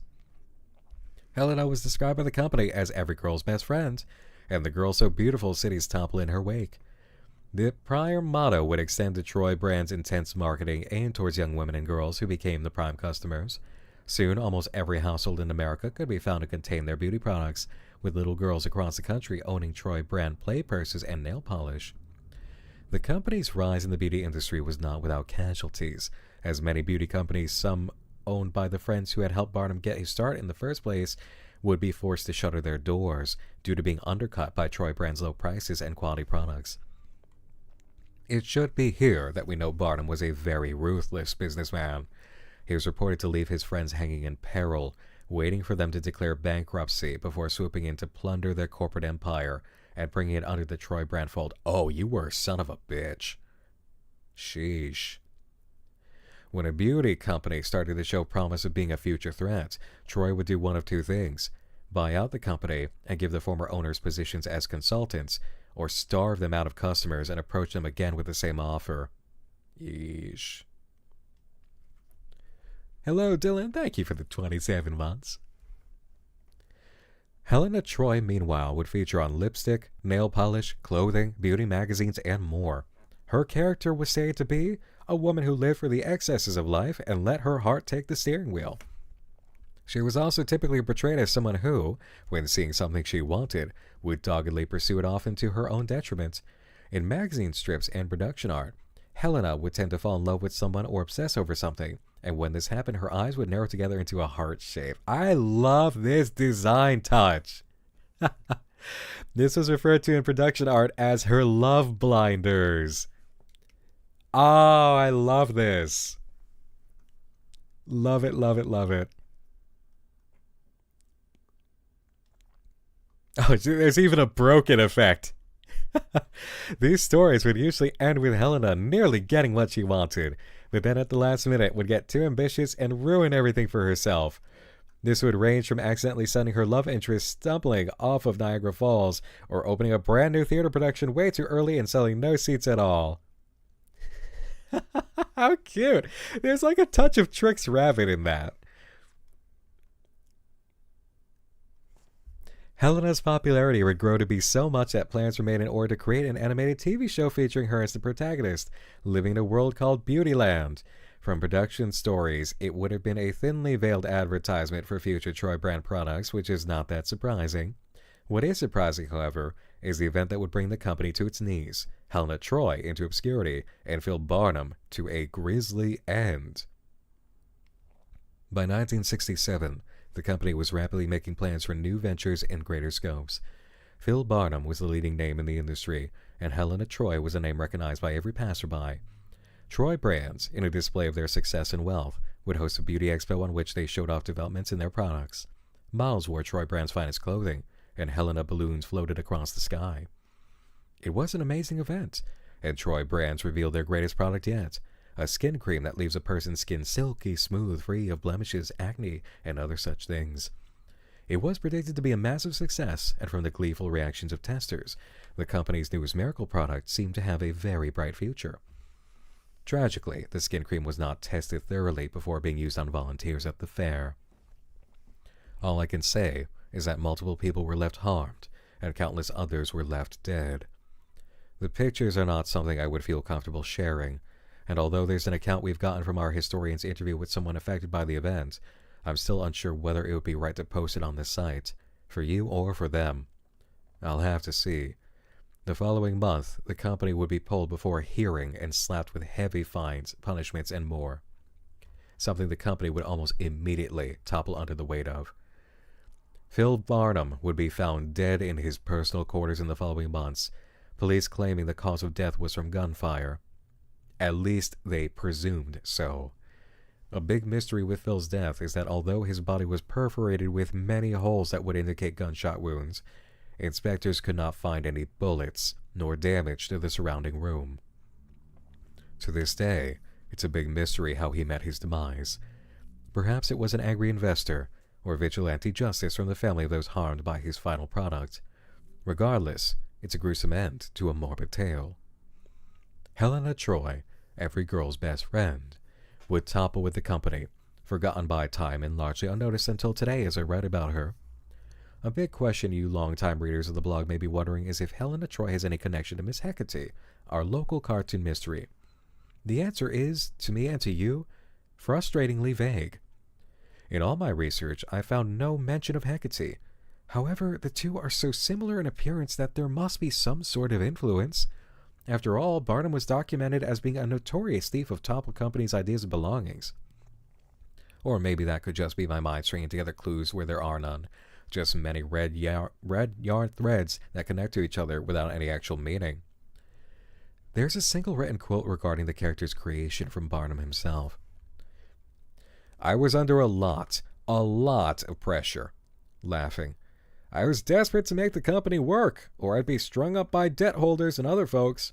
However, under all that pressure, an idea wormed its way into my brain. Wormed, huh? Wormed? It was a little cartoon doll, with a red dress and white buttons and 2 horns. I drew it out immediately and was instantly transfixed by the character. This, I thought, this is what will save my company. Knowing Barnum's history of lying and sabotage, I'm not sure how much of his account we can believe. I can't help but notice his use of the word worming, knowing Hecate's 1930s appearance was documented as being worm-like. I wonder if he was hinting at the inspiration behind Helena. When I got contacted about Helena Troy, I immediately sprung on the opportunity to write about her.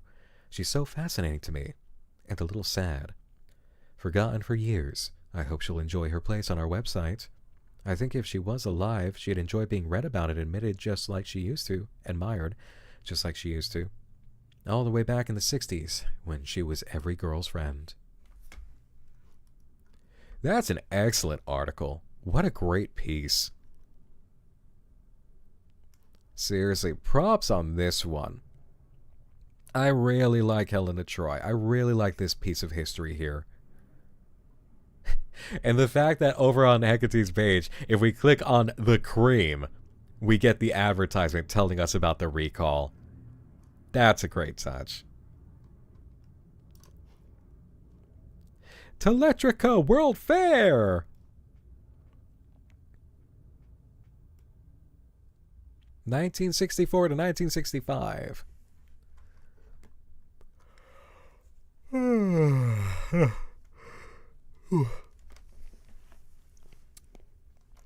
Distributed to potential investors by Teletrica Innovations, These pamphlets were part of an effort to raise additional funds and revenue for the upcoming World Fair. As you may know, the 1965 World Fair was hosted in New York in large part thanks to Teletrica Innovations, who provided much of the electrical power for the expo. Being the most prominent engineering and electrical company in the United States, they were the immediate choice for presenting other countries with a shining slice of American innovation. When are we going to learn something fucked up about Teletrica Innovations? Because at this point, after that, I'm just thinking, there's going to be a shoe that drops on this character, right? On this company. There's going to be something fucked up that happens in the history. I'm just sitting here thinking, where's this piece going to come in? Oh, it's a spiked boot. Oh, it's a spiked boot. Okay. Damn.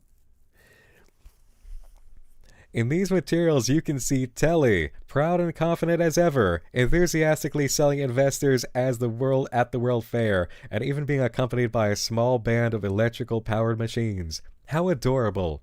Although Telly was the only true character in his time representing TI, he would often interact with living machines such as these, but was the only one that would talk during commercials.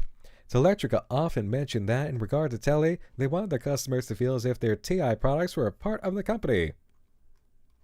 An important member of every household that efficiently and enthusiastically handled day-to-day tasks. Electricity, the board claimed, would one day become just as important as a brother, sister, mother, or father. Yeah. As mentioned elsewhere, these dreams never came to pass. However, they are fun to think about. Regardless of provider, electricity is an ever-present entity in American life, especially in regards to the Ruby Red Railway, power grid, and general infrastructure. Could you imagine a future where Telly was the face? This pamphlet and card was mailed to us by a former investor of Teletrica themselves. They obviously and understandably didn't want to discuss the fair, but I always appreciate getting these pieces of history from people who were on the grounds or first-hand owners of them.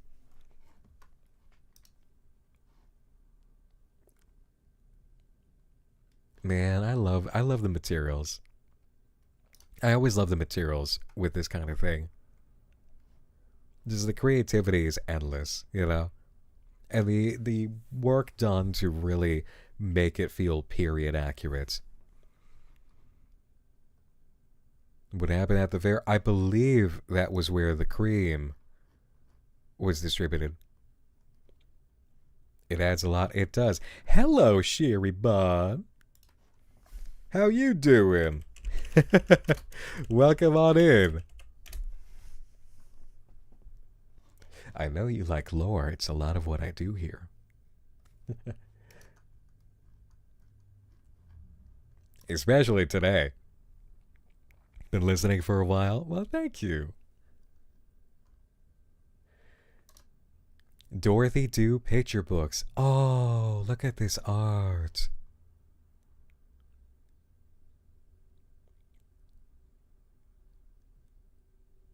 Oh, that's a delight. Look at that. Following the success of the Dorothy Do Show, several picture books summarizing the events of the original series would be released. These picture books were beautifully illustrated by Diana Fox, a well-known illustrator who would later go on to illustrate similar adaptations of R.W. Winfield's works.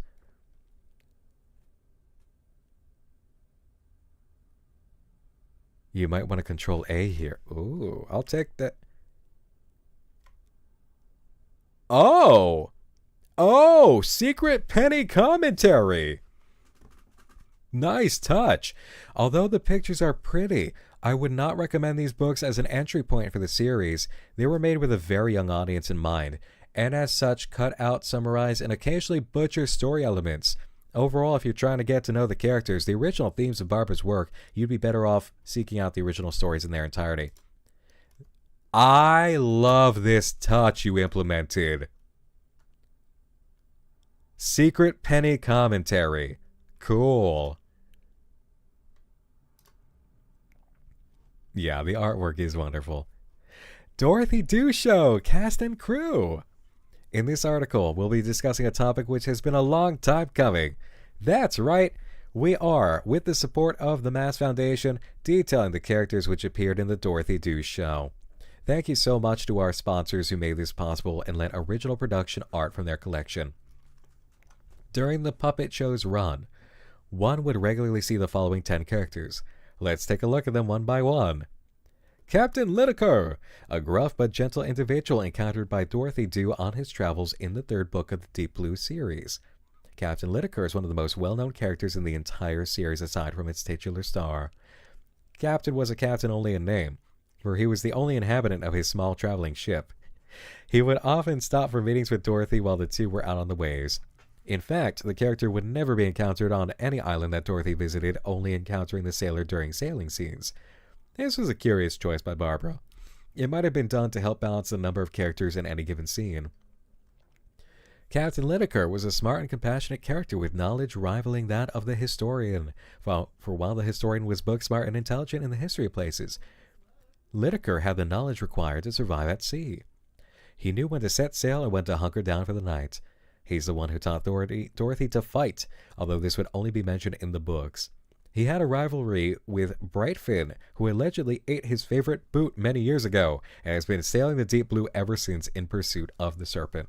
He was a member of the army who fled his duties for some reason. Aye, the sea is a source of comfort for an old man like me. It loosens my sore bones, and a lung at sea is healthier than a lung at land, I say. Bah, you call that a swing? Let me show you how it's done, boyo.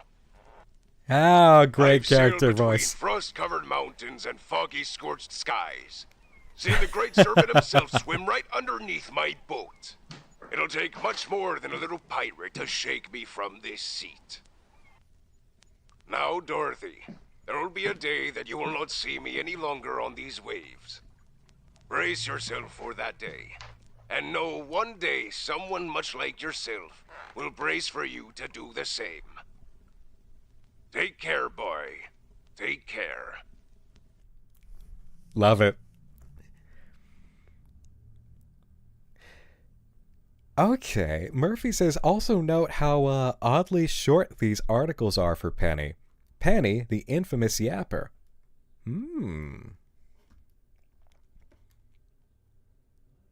Oh, the boat concept on her sponsored update. Yeah. That is interesting for being folded into the mast foundation and everything, right? Oh, what a cute boat.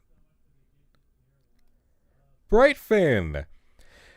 Okay, introduced in the original novels, later adapted into a puppet for the show. Brightfin, the dragon, was characterized as a large, moody creature that hardly got along with anyone other than Dorothy. Despite his large and intimidating appearance, a lot of the destruction caused by this character was unintentional rather than pure malice. His scales were said to grant wishes, and due to this he often had to avoid sailors and treasure hunters. Dorothy returned one of his scales, and for this reason he earned the sea serpent's favor. Ah, if it isn't the ineffable Dorothy Doo himself. It's been ages since I last saw you in these waters. Oh, I love Tell his me, voice. friend, how have your travels been? I recall eating a boot once, but to be honest, that captain's lucky I didn't eat the whole ship. He interrupted my slumber. If you swim down deep enough, there are things much bigger than I, Dorothy. I'm just what breached the surface. You who sails these waters and does not understand their might, I will crush your ship beneath my tail, and my scales will flash like lightning against the waves. Gentle Stay well and mighty. Do good, Dorothy Doo, my dear friend. Oh, I love this one. That's great casting. Mapkeeper. The stern and well-mannered guide of Dorothy Doo and her crew. This character originated as a minor character from the original book series, appearing in book number 2. Barbara felt there was more to be explored with the character, and as such, when deciding the roster for her show, picked her out of the lineup for recurring characters. Mapkeeper was a character who lived to chart and map the corners of the world, and was happy to lend her maps to anyone with a trustworthy face and desire to travel. Unfortunately, she would often be duped into sharing her mouse with the hang glider, whose self-professed charm always seemed to fool her. To her dismay, he would often end up losing her mouse or otherwise damage them. Murphy saying, the nifty table is an amazing VA and also the voice of Dorothy. Dorothy in chat, nifty table. Hello, nifty table. Wonderful work. Over on the Twitch side, by the way, YouTube, we've got Murphy, aka With Kinder Eyes, and the nifty table, the VA of Brightfin and Dorothy. Kura Hyena saying, oh, the massive furry crush I would have had for that sea serpent. Yeah. Okay, Mapkeeper. Oh, Dorothy, it is so nice to see you out in this part of the deep blue. I was just wrapping things up, but I assume you'd want me to hang around a little longer. Wouldn't want you getting lost. Oh, well, thank you, nifty in a table. Snap. Where do you want to be? Let's see what we can see. Right now, you're looking at what was once the Gulf of Spain. 1,000 miles from any known civilization. Why, that hang glider, I could throttle him! Oh. If he wasn't such a smooth talker, I'd snap his neck. Oh, honey, you got into your emotional range for that one. Oh, that's good shit. I could tell that one came mid-session, didn't it? Because you were warmed up and you were in your flow there. Ooh. Oh, Dorothy, why don't you rest your head a while? These are safe waters. I've charted them thoroughly. You will rest and keep care of yourself, won't you, Dorothy? Another great character. All hitting. All hitting. Oh, this is a short one.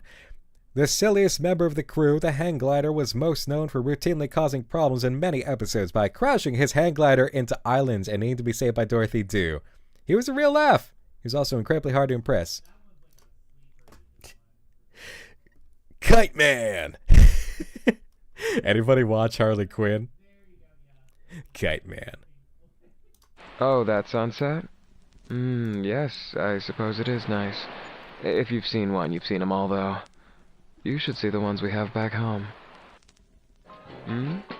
Oh, yes, I was paying attention to all that, but I was wondering, could you grab me a whiskey? Dutch whiskey. I won't accept anything less.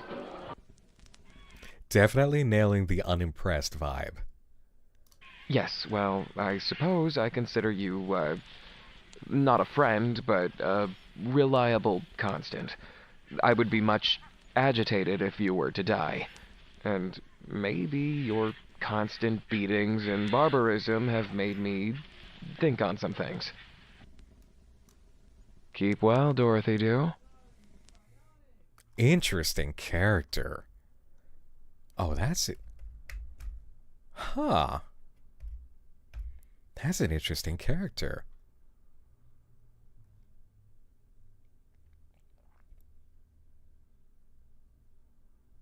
A very lazy, unaware expression.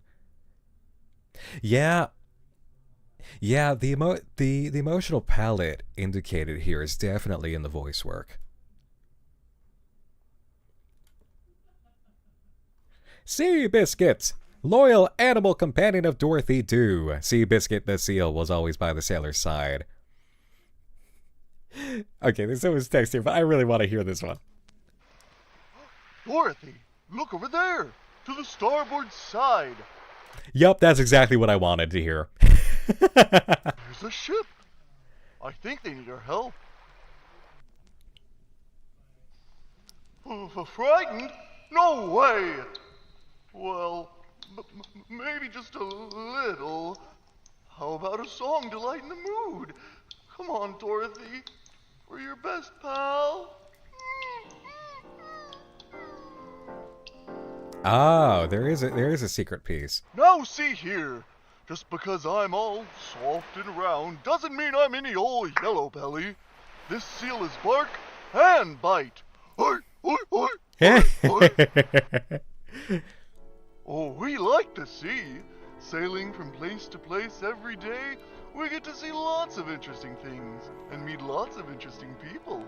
Don't you get tired of being in the same place all the time? Oh, please stay safe, Dorothy. Yep, understood the assignment. No notes, understood the assignment. But yes, interesting thing here is we do have the comics later established that Dorothy found Seabiscuit as a pup, rescuing him from a seal hunter who wanted to turn Seabiscuit into a coat. There's a more mature theme here that Penny wanted to speak to, but had to hide it. Historian has no voice clip. Floaters have no voice clip. Captain Cadaver.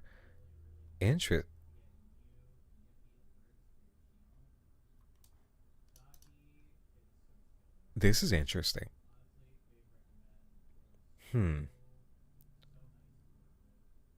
It's almost like the fan club just wants the story to be pure baby stories with no themes or politics.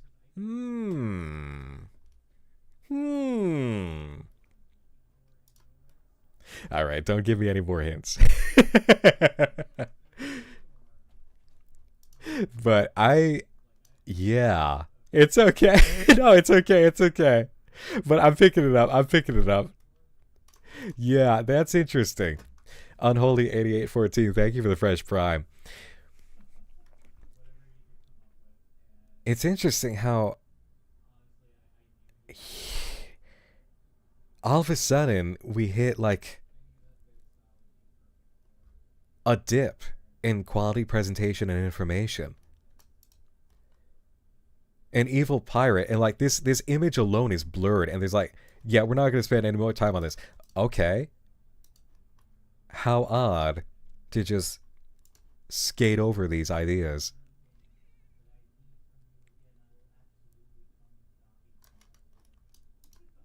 Huh. Cook. Boisterous but airheaded woman. Great jumping jackfish! Now, I mean no offense when I say that's the most peculiar dish I've ever heard of. You must teach it to me. I like it. Dude, just the sail I was hoping to see today. You wouldn't happen to have any spare barnacles on your ship there, would you? I ran out of oysters and figured they're close enough. Voila! My newest creation. Octopus souffle salad. What's with those faces? At least try it before you decide you don't like it. Why, if someone were to act up like that in my establishment, I'd hit him over the head with my frying pan. Acting like he's too good for their cooking when he hasn't even tried it. What a snob. Stay strong, sailor. Cute. Cute. Love the accent touch.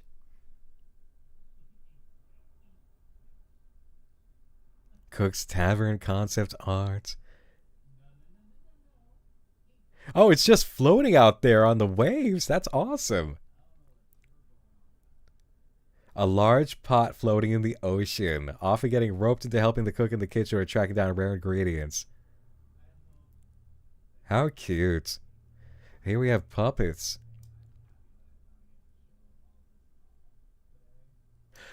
Building the puppets and making them move was something akin to magic. What? Penny didn't write these. Penny must not have written these. Is this copy paste? If Penny's saying what here and having to add portions. Oh, there was an agreement made, wasn't there?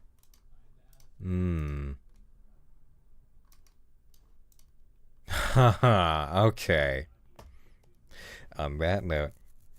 Goody Booty, thank you for the 4 months of Prime. Okay. Now, here's the thing. I can't hang out all night. I need to rest up for a little bit. And obviously, there's always so much to Pendog. There have been 3 updates. But there's nothing stopping any of you from having your own night with a big tub of cheese balls and going through Pendog Creative Library, catching up on the updates. I am not done with this. But tonight, I must be. What does he mean? He's not done with this. Oh, ooh, ah, ooh. You'll find out.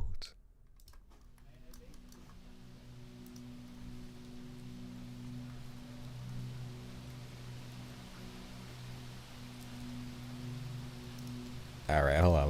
Let me move around a touch.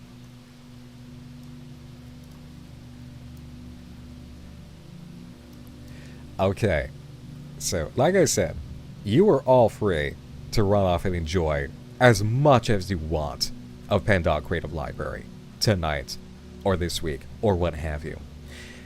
But I do want to reiterate, if you have enjoyed this, if you enjoy Pendog Creative Library, if you want to see more of it, if you want to give thanks, please do support Murphy. You can do so through the link that I have pinned at the top of the chat. Just hit the coffee. Anything that you can give helps. You can even do monthly. It'll work just like Patreon. Constant continued support with ability to check out what's going on behind the scenes. And know some things in advance. And know that you are supporting a creator. Because as you guys have seen before with projects, when you support a creator, amazing things happen. You can turn around an entire life. You can turn around an entire team's life. Like, come on. Do I have to point out all the cases in which this has been, observable? Because there have been many. Welcome Home, Shipwrecked. Need I go on? Like, just to name 2 right off the bat. So please, do give love to Murphy, aka With Kinder Eyes. And absolutely, that's going to support them and the team. As for my coverage of Pendog, stay tuned. But for now, I am going to pass this over to my beloved Graphigato, who is checking out an update as well for Life Likes fan game between Angel Hair and me and Moone and Graphy and Roy. And speaking of me and Roy, maybe you'll catch us later. I don't know. If you know about that, then you know about that. But have fun with it if I see you there. Until then, time to go ahead and move you on over. Let me see. What's a raid message we can do?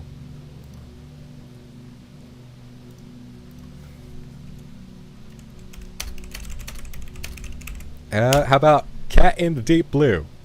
There we go. YouTube, stick around for a second. I'll give you the link so you can manually raid over. Just a second here. Let me pull up my darling. Thank you all for hanging out.